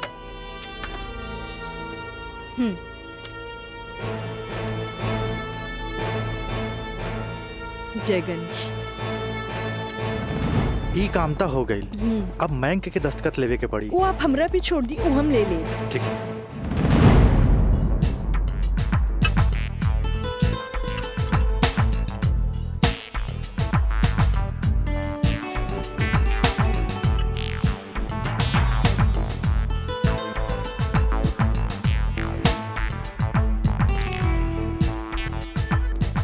हेलो। हाय। सॉरी यार, आवे में थोड़ा लेट हो गया। अच्छा यही देखा, हम तोरा खातिर काले कैल बने। अच्छा पहले चाय पिया। इला।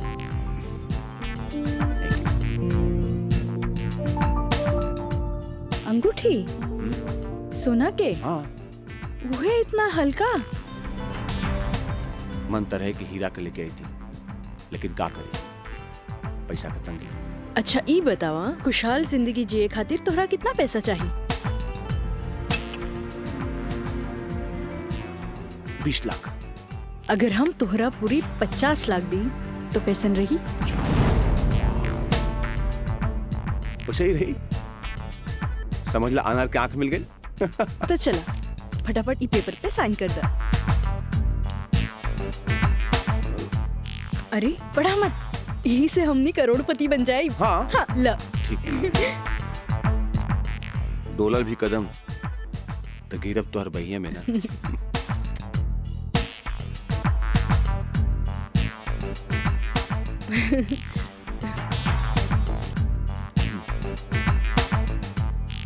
आज से हमनी का नया जिंदगी का शुरुआत। रोमांटिक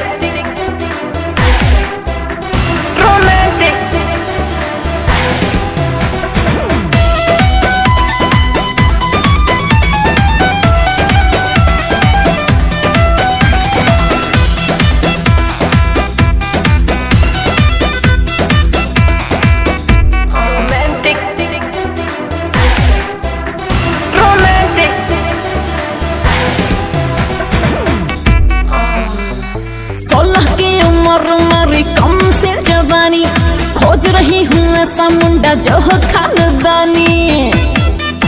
हाँ 16 की उम्र मेरी कम से जवानी, खोज रही हूँ ऐसा मुंडा जो हो खानदानी। इंग्लिश नहीं चलेगा, ना चलेगा हॉटी, तो कैसा चलेगा? रोमांटिक रोमांटिक रोमांटिक रोमांटिक मर्द से करूंगी मैं शादी, तभी तो साले साले बढ़ेगा आबादी। रोमांटिक मर्द से करूंगी मैं शादी। मीना, मंजू, रेखा, कस्तूरी के डांस देख के कुछ समझ में आयल? अरे सरकार के देख के बाजार बदल जाला, बाजार के देख के साहूकार बदल जाला, आ घोड़ा के देख के सवार बदल जाला, शिकारी के देख के शिकार बदल जाला। ऐसे ही मेहमानों के बदले पे सत्कार के भी बदल देवे के चाहिए। अरे पहले के जमाना कुछ और रहे कि मर्द नाजो आदा पर लुट जात रहे, लेकिन अब जमाना बदल चुकल बा। आज के जमाना के मर्द सबके कमर तोड़ नाच पसंद आवेला। जितने कमर हिलैबू और सीना झटकैबू, मर्द उतने जल्द तोहार दीवाना हो जाए। दिखाओ करके। अरे ऐसे ना, ये देखो। कस्तूरी बाई, कस्तूरी बाई। चाहे नसीब चाहे नसीब तक लिया। बहुत दिन बाद तशरीफ लेनी राजा बाबू। भला ऐसे भी केहू केकरो भूल जाला। आए बैठ।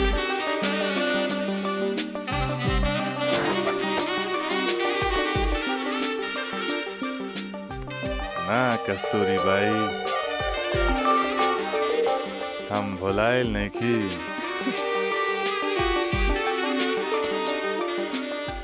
वो तो बस हमार शादी होके वाला बा, ओकरे तैयारी खातिर हम अपना माई के संगे खरीदारी में बिजी रही। फुर्सत पाते तहरा लगे आ गई नहीं। अच्छा एगो बात बतावा, कौनो बेहतरीन डांसर बा हमरा बियाह में नाचे खातिर? बानो एगो नया परिंदा बा। हाँ। मंजू, राजा बाबू का उहाँ ले जा जहाँ आज निराली का प्रोग्राम होता। आई जाए।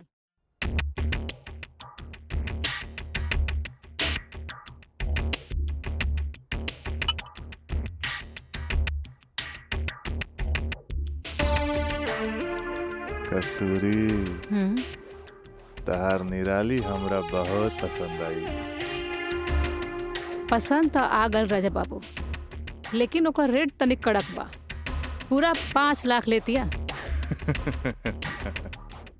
लाख 2 लाख तो हम तारा पे ऐसे ही उड़ा दिला, तब 5 लाख कौन बड़का चीज बा?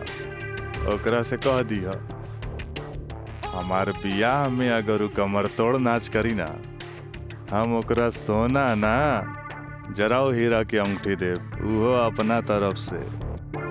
और बाकी के रिश्तेदार जे ओकरा पैसा दी हैं वो अलग बात। एक कस्तूरी, हीरा के अंगूठी केहू ऐसे ही ना देवेला।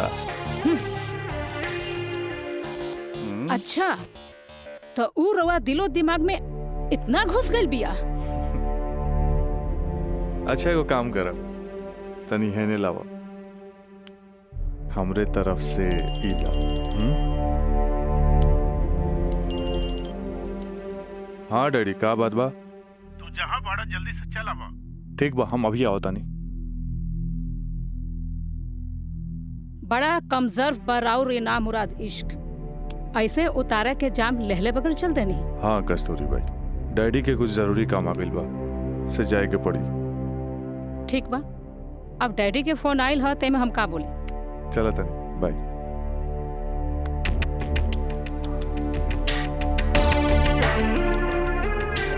हीरा के अंगूठी तो दे गई, लेकिन तेरा दिल में गड़ल निराली के तीर निकाले के पड़ी।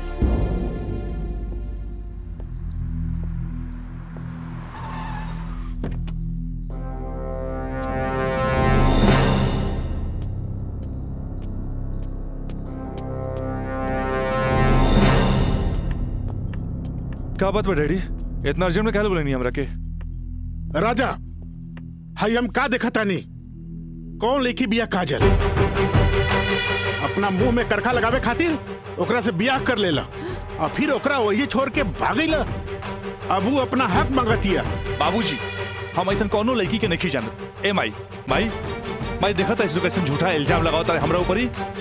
राउर का दिमाग खराब हो गई बा। अरे जे हमरे लड़किया के ऊपर लांछन लगावत बानी। हमार दिमाग नहीं के खराब भाई। हाई देखा हाई कोर्ट से नोटिस आइल बा। भगवाने बचावा घर के लागत कि जगदम्बिका पाल के नाक कटिए के रही। केस नंबर 5078 काजल सिन्हा वल्द स्वर्गीय अखिलेश प्रसाद सिन्हा व राजा सिंह वल्द जगदम्बिका सिंह।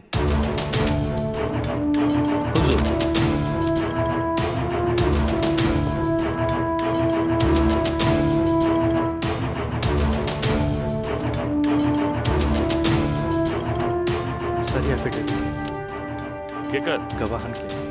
अच्छा ठीक है चल बेटा। मिलॉर्ड, असल में ये एक अमीर आदमी के प्रताड़ित करे वाला केस है। साथ में पढ़े वाला 2 बालिग दोस्त के आपन मर्जी से हम बिस्तर होए के केस है। I object milord. हमार फाजिल दोस्त एकदम बेकार का बात कर रहल बड़न। सच्चाई तो यह है कि हमार मुवक्किल काजल का बिया राजा के साथे बाकायदा मंदिर में भैल रहे और यह 2 गवाहन के एफिडेविट। एगो राजा का सबसे खास दोस्त मयंक और दूसर बियाह कराए वाला पंडित। आप देख ली। 4 साल बाद हमार फाजिल दोस्त के मुवक्किल कहाँ रहले। सच्चाई तो ई बा जज साहब कि हमार मुवक्किल राजा के शादी रोक के रुपया ऐठे के एगो षड्यंत्र बा। षड्यंत्र। शादी कैसन शादी? अरे राजा का शादी तो पहले ही हो चुकल बा। अगर दोबारा शादी भइल ना तो तोहार मुवक्किल जेल जाई जेल। बस जज साहब बस। हमू इनका से यही पूछा तानी कि आखिर ये किस्सा 4 साल बाद ही काहे उठावल गई बताई। हम बतावा तानी जज साहब।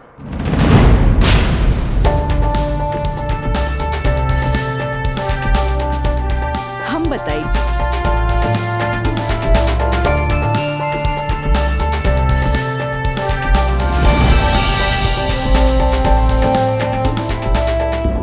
मिलॉर्ड, हम चाहे कि ये केस हम खुद लड़ी। ई रहल हमार बार ऑफ अटॉर्नी के रजिस्ट्रेशन।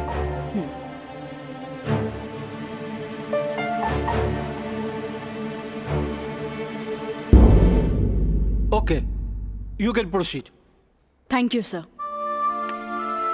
आशीर्वाद दी। खुश रह। जा। मिलॉर्ड, बचाव पक्ष के वकील बार बार पूछा तारे कि 4 साल हम कहाँ रही। मिलॉर्ड, 4 साल इनके मुवक्किल राजा जैसन तमाम मुजरिमों के सजा दिलावे खातिर ई चोंगा बहुत जरूरी रहे।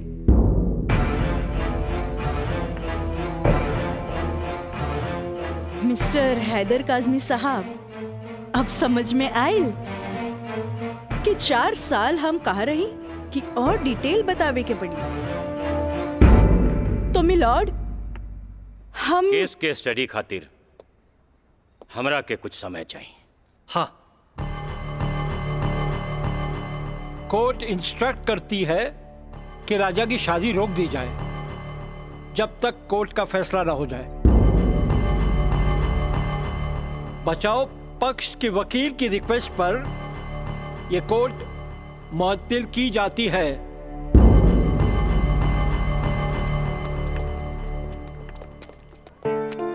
बहुत सही किया। देख के घबरा गई, तुरंत चल गया। बहुत अच्छा। ए वकील साहब, कोर्ट से समय काहे ले लेनी हो? तका करती तू हमरा के बतेबो ना कैला कि लड़की खुद वकील बिया। अरे तय से आपके का फर्क पड़ी? तू का समझबा कि हमरा का फर्क पड़ी? वो लड़की के आईपीसी आदि कानून के सब धारा मालूम हुई। एक खातिर हमरा के जीरा में सावधानी बरते के पड़ी। खैर तू चिंता ना करा, अब अगला तारीख लेवे था हमरा के। वकील साहब, अगला तारीख रहुआ जल्द से जल्द ले लिहल जाओ, और रहुआ पैसा के चिंता एकदम न करब। हम पैसा के चिंता ना करब, अगला तारीख जल्दी ले ले हम। चलो चलो बाबूजी, चलो चलो।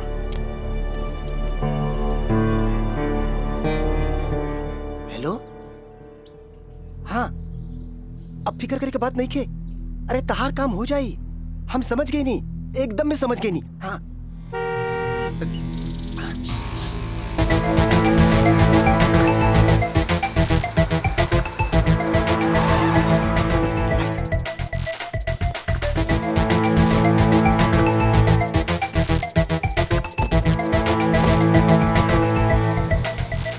हटा ना, ये पाइप पे कर दिया। रखा था नहीं। हाँ।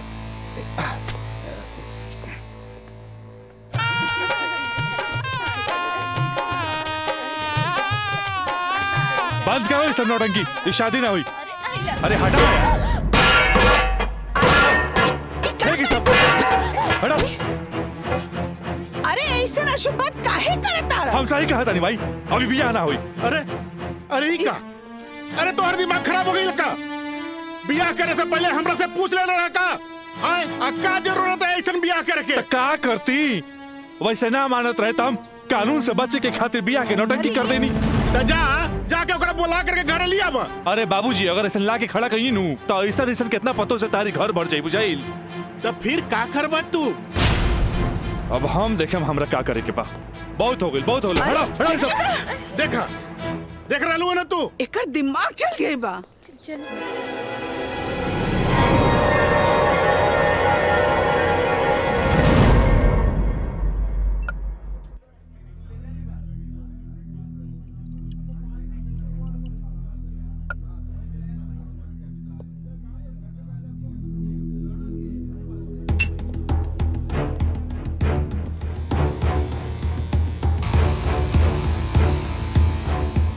बोलो राज, का बात पर? पहले पेट तो पी। बहुत दिन का बाद मिला।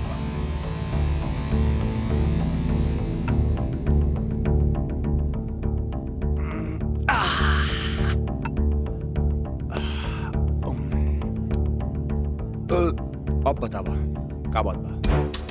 मयंक,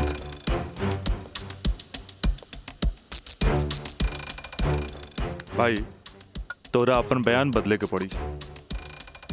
एफिडेविट के बाद भी? दोस्ती खातिर।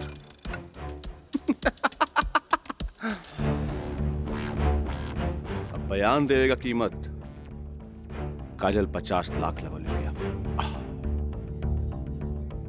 बयान बदले के बाद बयान बदले का कीमत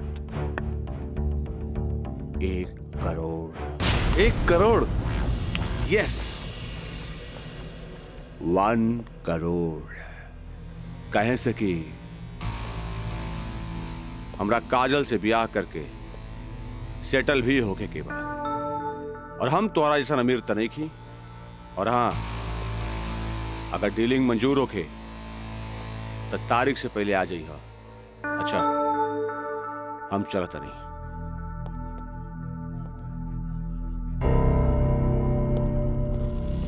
हमार बिल्ली हमरे से म्याऊं।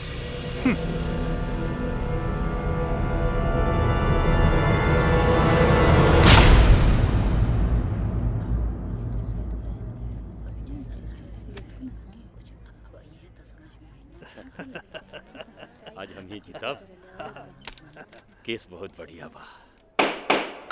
Order order. बचाव पक्ष अपनी बात रख सकते हैं। योर ऑनर, बचाव पक्ष के हमार मुवक्किल राजा के हम कटघरा में बुलावल चाहब। ओके, यू कैन।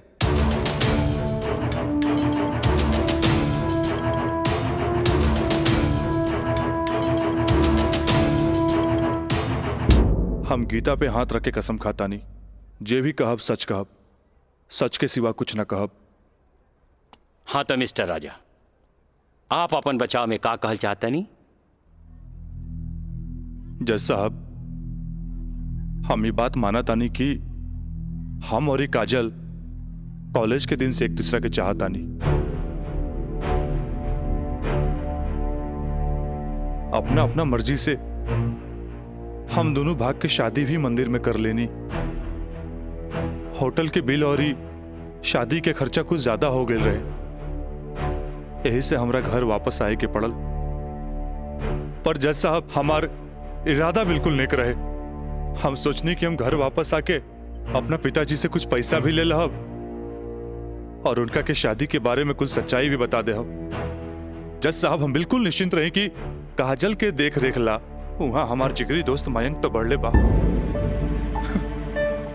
पर जज साहब जब हम वापस लौट के गई था वहां के नजारा देख के तो हमार होशे उड़ गई।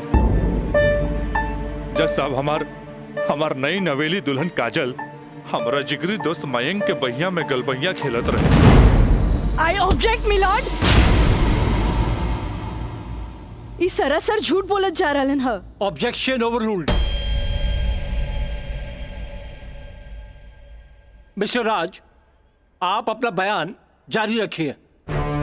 जज साहब तब खटाक से हमारा दिमाग में एक बात याद आ गई कि कॉलेज के दिन में हमार जिगरी दोस्त मयंक हमरा से बोले रहे कि वो काजल के पसंद करेला और ये काजल भी ओकरा के पसंद करेली। पर जज साहब हम सीधा साधा आदमी हो मेरा तेकरा देवर और भाभी के मजाक के रिश्ता समझ लेनी। लेकिन जज साहब इस सरासर झूठ बोलने जा रहल बारन। I object milord. हमार दरख्वास्त बा वकील साहिबा से कि इनका जे कुछ भी कहे के बा बुलैला पे कटघरे में आके कही है।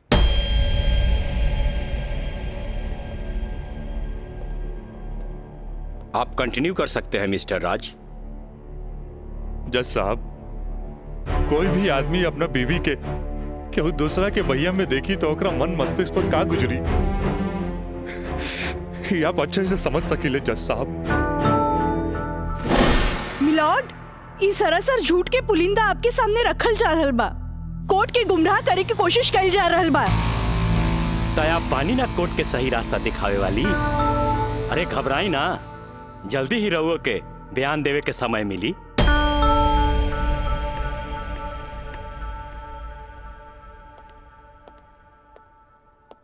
यू कंटिन्यू मिस्टर राज। जज साहब समय के साथ साथ हम तो अपना आप के समझा लेनी और एक बुरा सपना समझ के हम सब कुछ भूल के काजल के अपनावे खातिर भी तैयार रही। हम आज भी काजल के अपन धर्म पत्नी मानी ले, अपन धर्म पत्नी मानी ले हम काजल के। That's all my Lord. हम चाहत कि वकील साहिबा काजल सिन्हा के कटघरे में बुलावल जाए, वो भी वकील के तौर पर ना, मुद्दई के तौर पर। इजाजत है।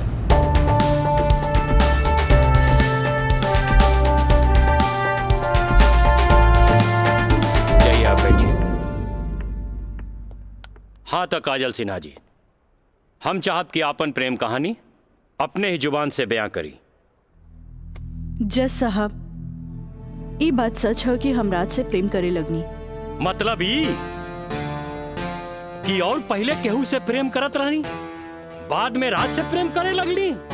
जी ना, पहले हम राज से नफरत करत रही, बुझनी? अच्छा अच्छा, तो नफरत प्रेम में बदल गई? जज साहब हम अपन मर्जी से ब्याह खातिर राजी हो गई नी और माई बाबूजी के बिना बतैले ब्याह कैनी, जे बहुत बड़ भूल रहे। ब्याह कैनी तो सुहाग रात तो मनैले होई बुना। आई बताई मर्जी से कि बिना मर्जी से मनैले रहलू? वकील साहब दुनिया की हर लड़की जब अपन मर्जी से बिहाईली तो उस सुहाग रात भी अपन मर्जी से ही मनावेली ना। हम ए से पूछत रही कि जब सुहाग रात मनावत रहलू तब बगल के कमरा में राज के दोस्त मयंक रहलन ना। तका भइल मयंक के हम शुरू से देवर के तौर पे देखत रही। अरे देखत भी रही कि मानत भी रही? मानत भी रही वकील साहब, मानत भी रही। जज साहब यहाँ तक के कहानी तो महज एक कहानी बा जे हर लड़की के जीवन में आवेला। बाकी सेक्शन 420 तो यहाँ से शुरू हो गई कि एगो पति विश्वास में लेके अपन पत्नी के देवर के संगे छोड़ के चल जाला और उहे देवर अपन भाभी के इज्जत के तार तार करे में हर मुमकिन कोशिश लगा देला। बेचारी औरत कैसे भी अपन इज्जत और जान बचा के भाग चलेली और फिर पति मिल जाला और वही कहला कि जे कुछ भी भइला ओकर नाम अब तू रेप तो ना दे सकेलू, काहे कि वो शादी के बाद भइला।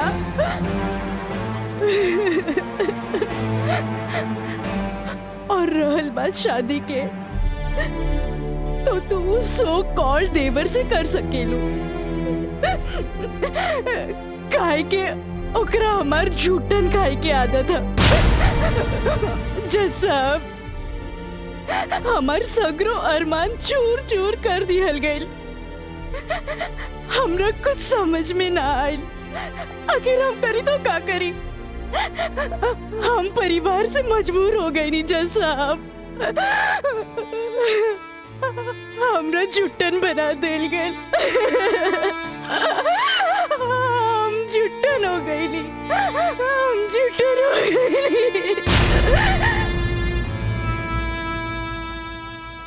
मिलॉर्ड, अब इनका मेलोड्रामा झूठ हो या साच, इससे साफ जाहिर होला ई झूठन कहां बारी। जबकि हमार मुवक्किल मिलॉर्ड एक झूठा सपना समझ के इनका के अपनावे खातिर तैयार बा। इतना ही ना मिलॉर्ड, हमार मुवक्किल के पिताजी जगदम्बिका पाल जी एक लिखित बयान में मिलॉर्ड इनका के बहू बनावे खातिर तैयार बाड़े। इले काजल, जबकि राज, उसके परिवार और यहाँ तक कि उसके पिता भी तुम्हें एक्सेप्ट करने के लिए राजी है, फिर तुम्हें क्या प्रॉब्लम है?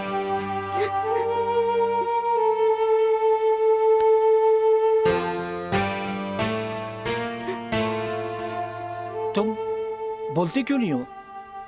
कुछ तो बोलो। मिलॉर्ड, वहाँ मर जान के खतरा है।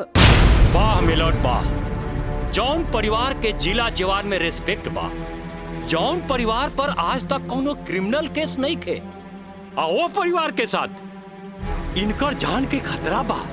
नाउ picture is very clear milord.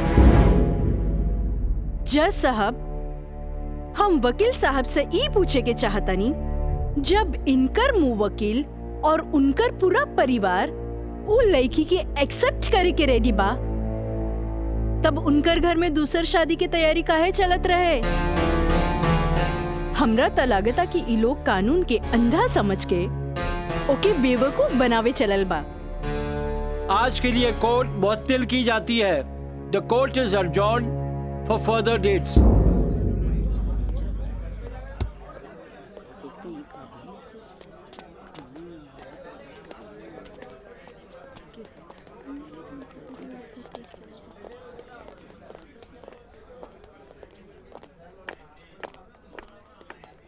वकील साहिबा, अरे वाह, तू तो बड़ा चालाक बड़ू हो। एफिडेविट करवा के मैं के तू अच्छा यूज कैलू। आपके के कह दलस कि कोई वकील के सबूत इकट्ठा करे खातिर चालाक ना होके के चाहिए। बाकी चालाकियों में भी हम तोहर बापे निकला। और अगला डेट में दूध में ऐसा पानी मिलाई, देखते रह जाओ। चलो बाबूजी। देखो काजल जी, कल कोर्ट में उनके वकील ने जो बहस की, ये एक केस है 99 दिल्ली का। तुम्हारे केस से बहुत कुछ मिलता जुलता है। जी सर। और इसमें उसके पक्ष में फैसला हुआ था। मैं इसको अंडरलाइन कर दे रहा हूँ।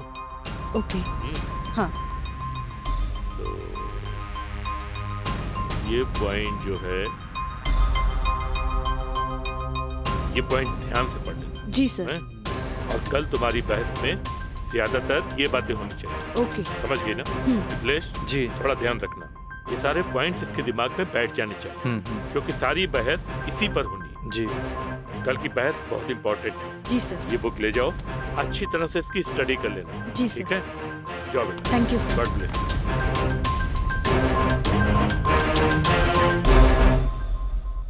आँख कहेली कि एक नया इंसान देख ले, लेकिन दिल कहेला कि न।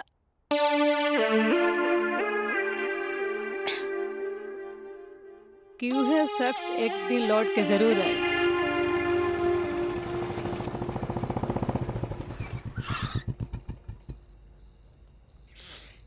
जफाव ने मारा, वफाव ने मारा। निराली, अरे निराली, मुझे तेरी अदाओं ने मारा।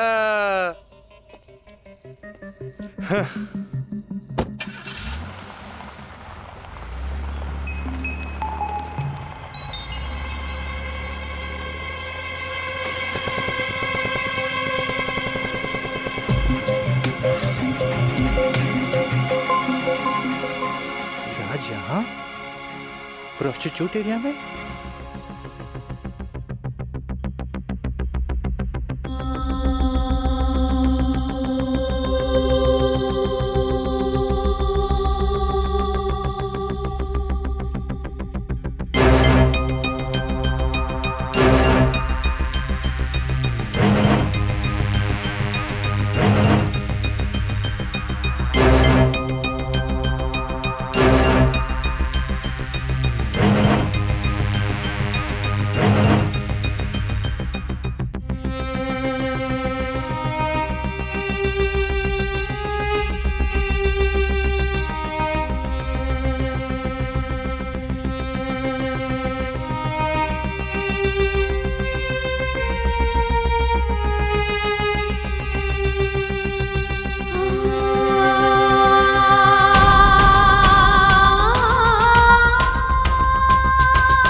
कैमरा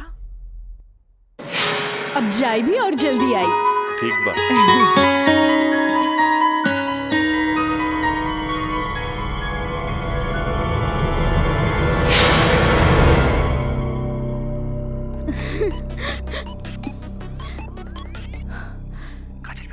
हाँ काका, काजल बोलतानी। काजल बिटिया, काम हो गई।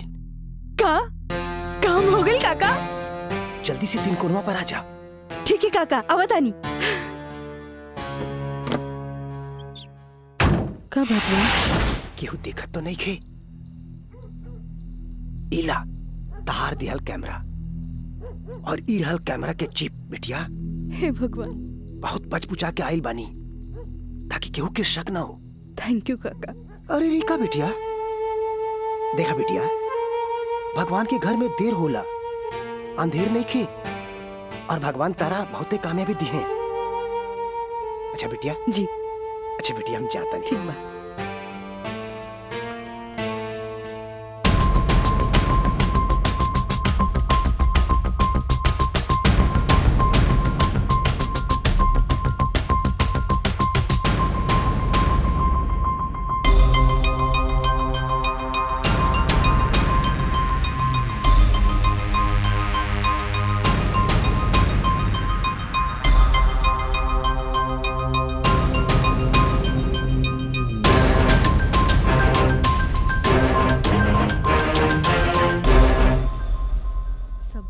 दे देनी। हाँ बाकी सर आ गए।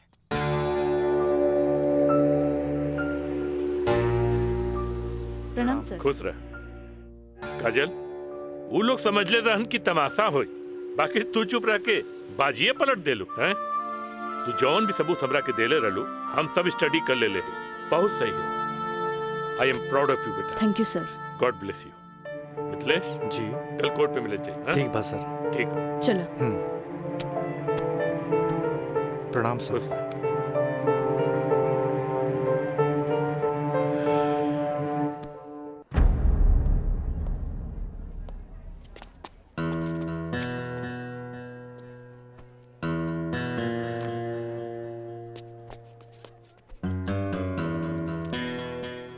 अदालत की कार्रवाई शुरू की जाए। जा बेटा। मिलॉर्ड, असल में ई केस एगो अय्याश अमीर आदमी के अय्याशी के केस है।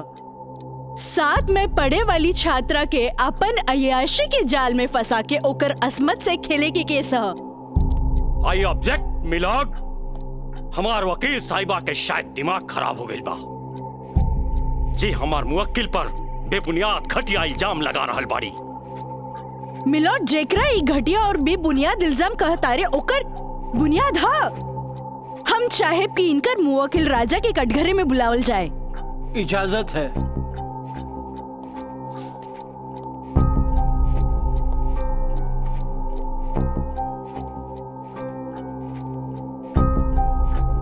जज साहब, ई उहे आदमी है जे लड़की के चाय के कुर्बा समझेला, जेके पिया और फेंक द। इनकर अयाशी के सबूत के तौर पर हम अपन एगो गवाह पेश करे के चाहतानी। इजाजत है। Thank you.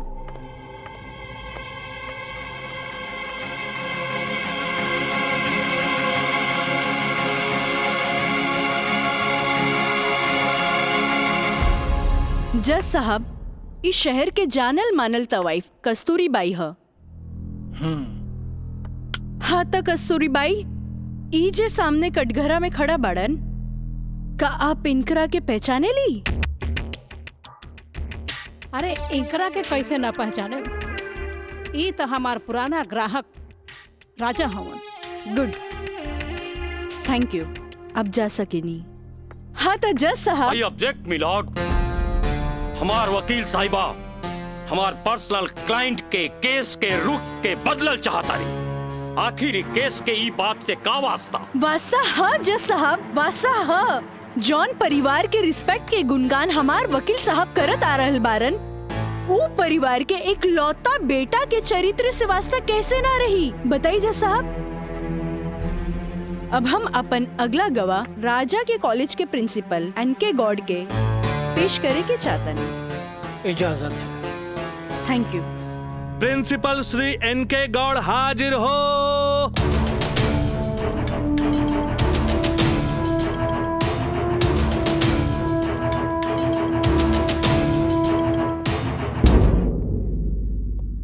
हाँ तो प्रिंसिपल साहब, आपकी कॉलेज की एक छात्रा काजल सिन्हा के साथ जब ई शख्स सरेआम छेड़खानी कैलस और जब वो आपसे रिपोर्ट करे के बाद पुलिस में जात रही, तब आप का कहनी? हम ओकरा के पुलिस में जाए से रोकनी और राज के हिदायत देनी कि आपन आदत से वो बाज आवे, काहे कि हम ना चाहत रही कि रसूखदार परिवार पर कोई आँच आवे। Thank you. नोट किया जाए मिलॉर्ड।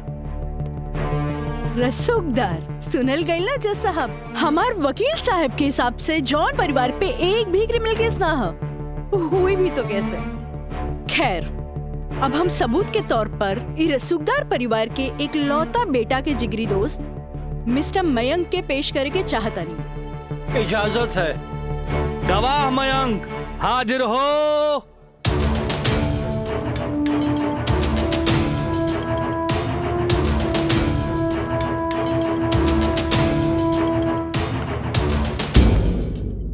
हाँ तो जज साहब। जज साहब, हमार वकील साहिबा खामोखा अदालत के वक्त के बर्बाद कर रहल बाड़ी और उस सवाल के जवाब देवल नहीं की चाहत जेमे बियाहता के पति और पति के पूरा परिवार बियाहता के रखे खातिर तैयार बा।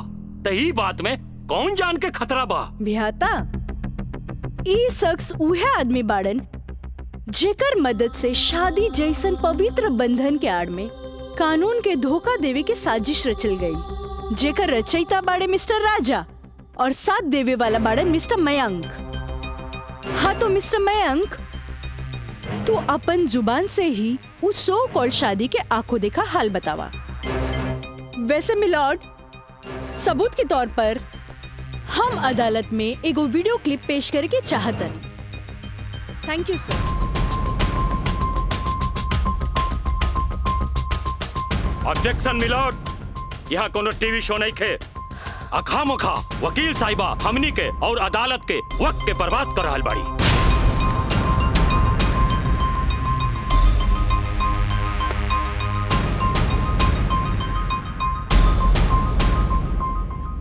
जज साहब, वीडियो क्लिप में साफ दिख रहल बा कि दुल्हा दुल्हन के दाएं बाएं ना बल्कि आमने सामने बैठाल गईल ह, जे हिंदू रीति रिवाज से बिल्कुल गलत बा। और ऐसे नहीं से भइल काहे कि पंडित से शादी ना करावल गई, एक बहरूपिया से पंडित के रूप धरावल गई। आप यही क्लिप के साथ पंडित के बयान खुद से देख ली। जज साहब, हम रेलवे कर्मचारी हैं। रुपया के लालच हमरा के नकली पंडित बने पर मजबूर कर देलस। जज साहब, हम एक गरीब आदमी बानी और पैसा का लालच बड़े बड़े लोगन के अच्छा और बुरा समझे का शक्ति के छीन लेला। हम तो एक गरीब आदमी बानी। दोस्त के कहला पर हम एगो भलता आदमी के पुजारी बना के इन लोग का ब्याह करवा देली। आखिर हम भी क्या करती। जज साहब, काजल की खूबसूरती का हम दीवाना हो गई और काजल के पावे खातिर हम समाज और कानून के हर सीमा के भी लांग गईली। हाँ तो जज साहब, हमार दूसरा वीडियो क्लिप देखी जे ई साबित कर दी कि धारा 420 से शुरू हो करके धारा 376, 375, 362, 361, 120B के उ लड़की के साथ अंजाम दिल गल बा।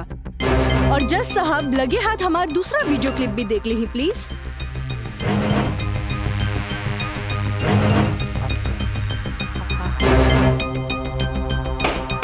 Order order.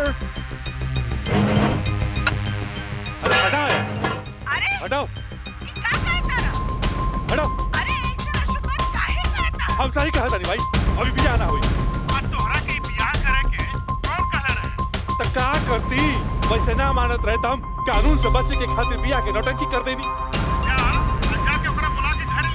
अरे बाबूजी, अगर ऐसे ला के खड़ा गई नू तो ऐसा कितना पतों से तारी घर बढ़ जाई बुझाई।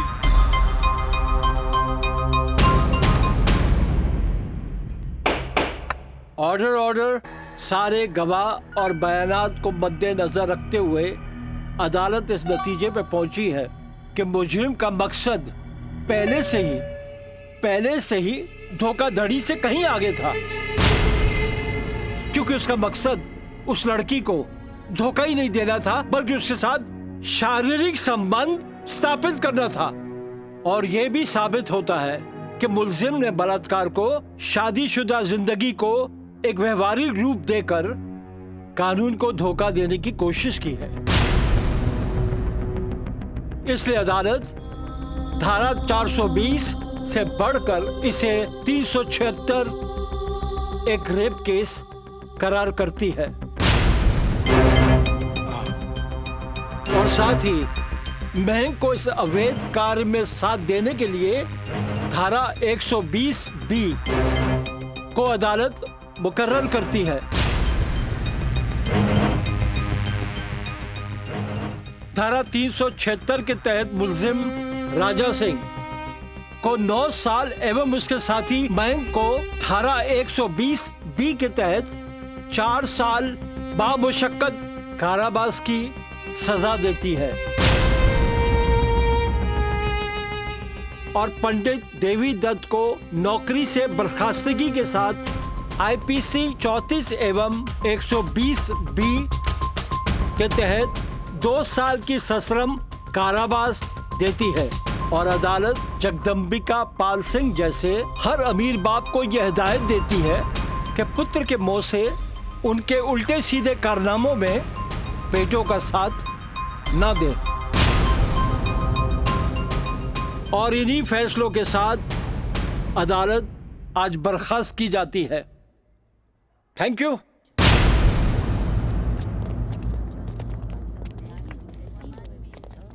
सर,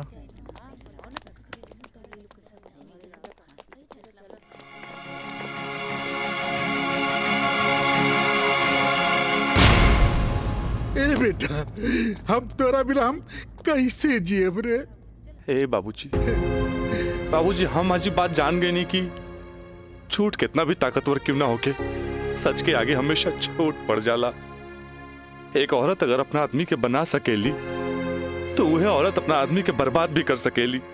बाबूजी हम कबो औरत जात की इज्जत ना कईनी, उनका के अपना पाव के जूती समझनी, पर हम भूल गए रहनी की जन धन दौलत पे हम इतना घमंड करी ले। बाबूजी वो तो एगो लक्ष्मी के रूप है। बाबूजी हमारी गलती माफी के लायक तो नहीं खे, पर हो सके तो हमरा के माफ कर दे। बेटा, तुहारी पश्चाताप के आंसू में तुहार पाप सब धुल जाई रे। चलिए इंस्पेक्टर साहब। Kajal, congratulation, I am really proud of you. Congratulation तो हमरा के बोले के चाहिए, काहे कि ई जीत हमरा लिए अकेले पॉसिबल ना रहे जे आप हमार साथ ना देती। Good, I am really proud of you Kajal. Thank you sir. अब बिटिया बसबुला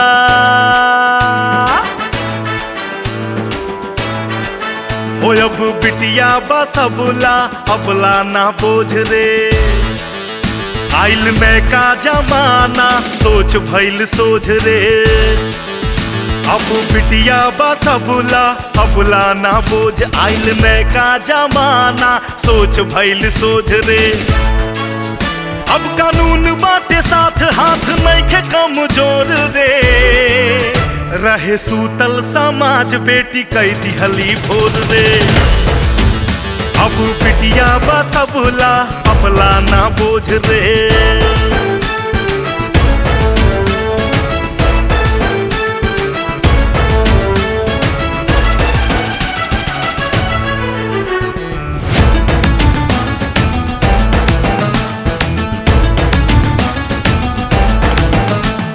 मान अभिमान बा बेटी गुमान बा, जिंदगी के जंग में ही बेटवा समान बा। मान अभिमान बा बेटी गुमान बा, जिंदगी के जंग में ही बेटवा समान बा। बिटिया के तरकस में हिम्मत के बान बा, बाबूजी के बाछी ता छुअत आसमान बा। कायल बा दुनिया में बुनिया के ओझ के, इता बड़बड़ करना मानू करा ताटे रोज रे। अब बिटिया बसबुला अबला ना बोझ रे।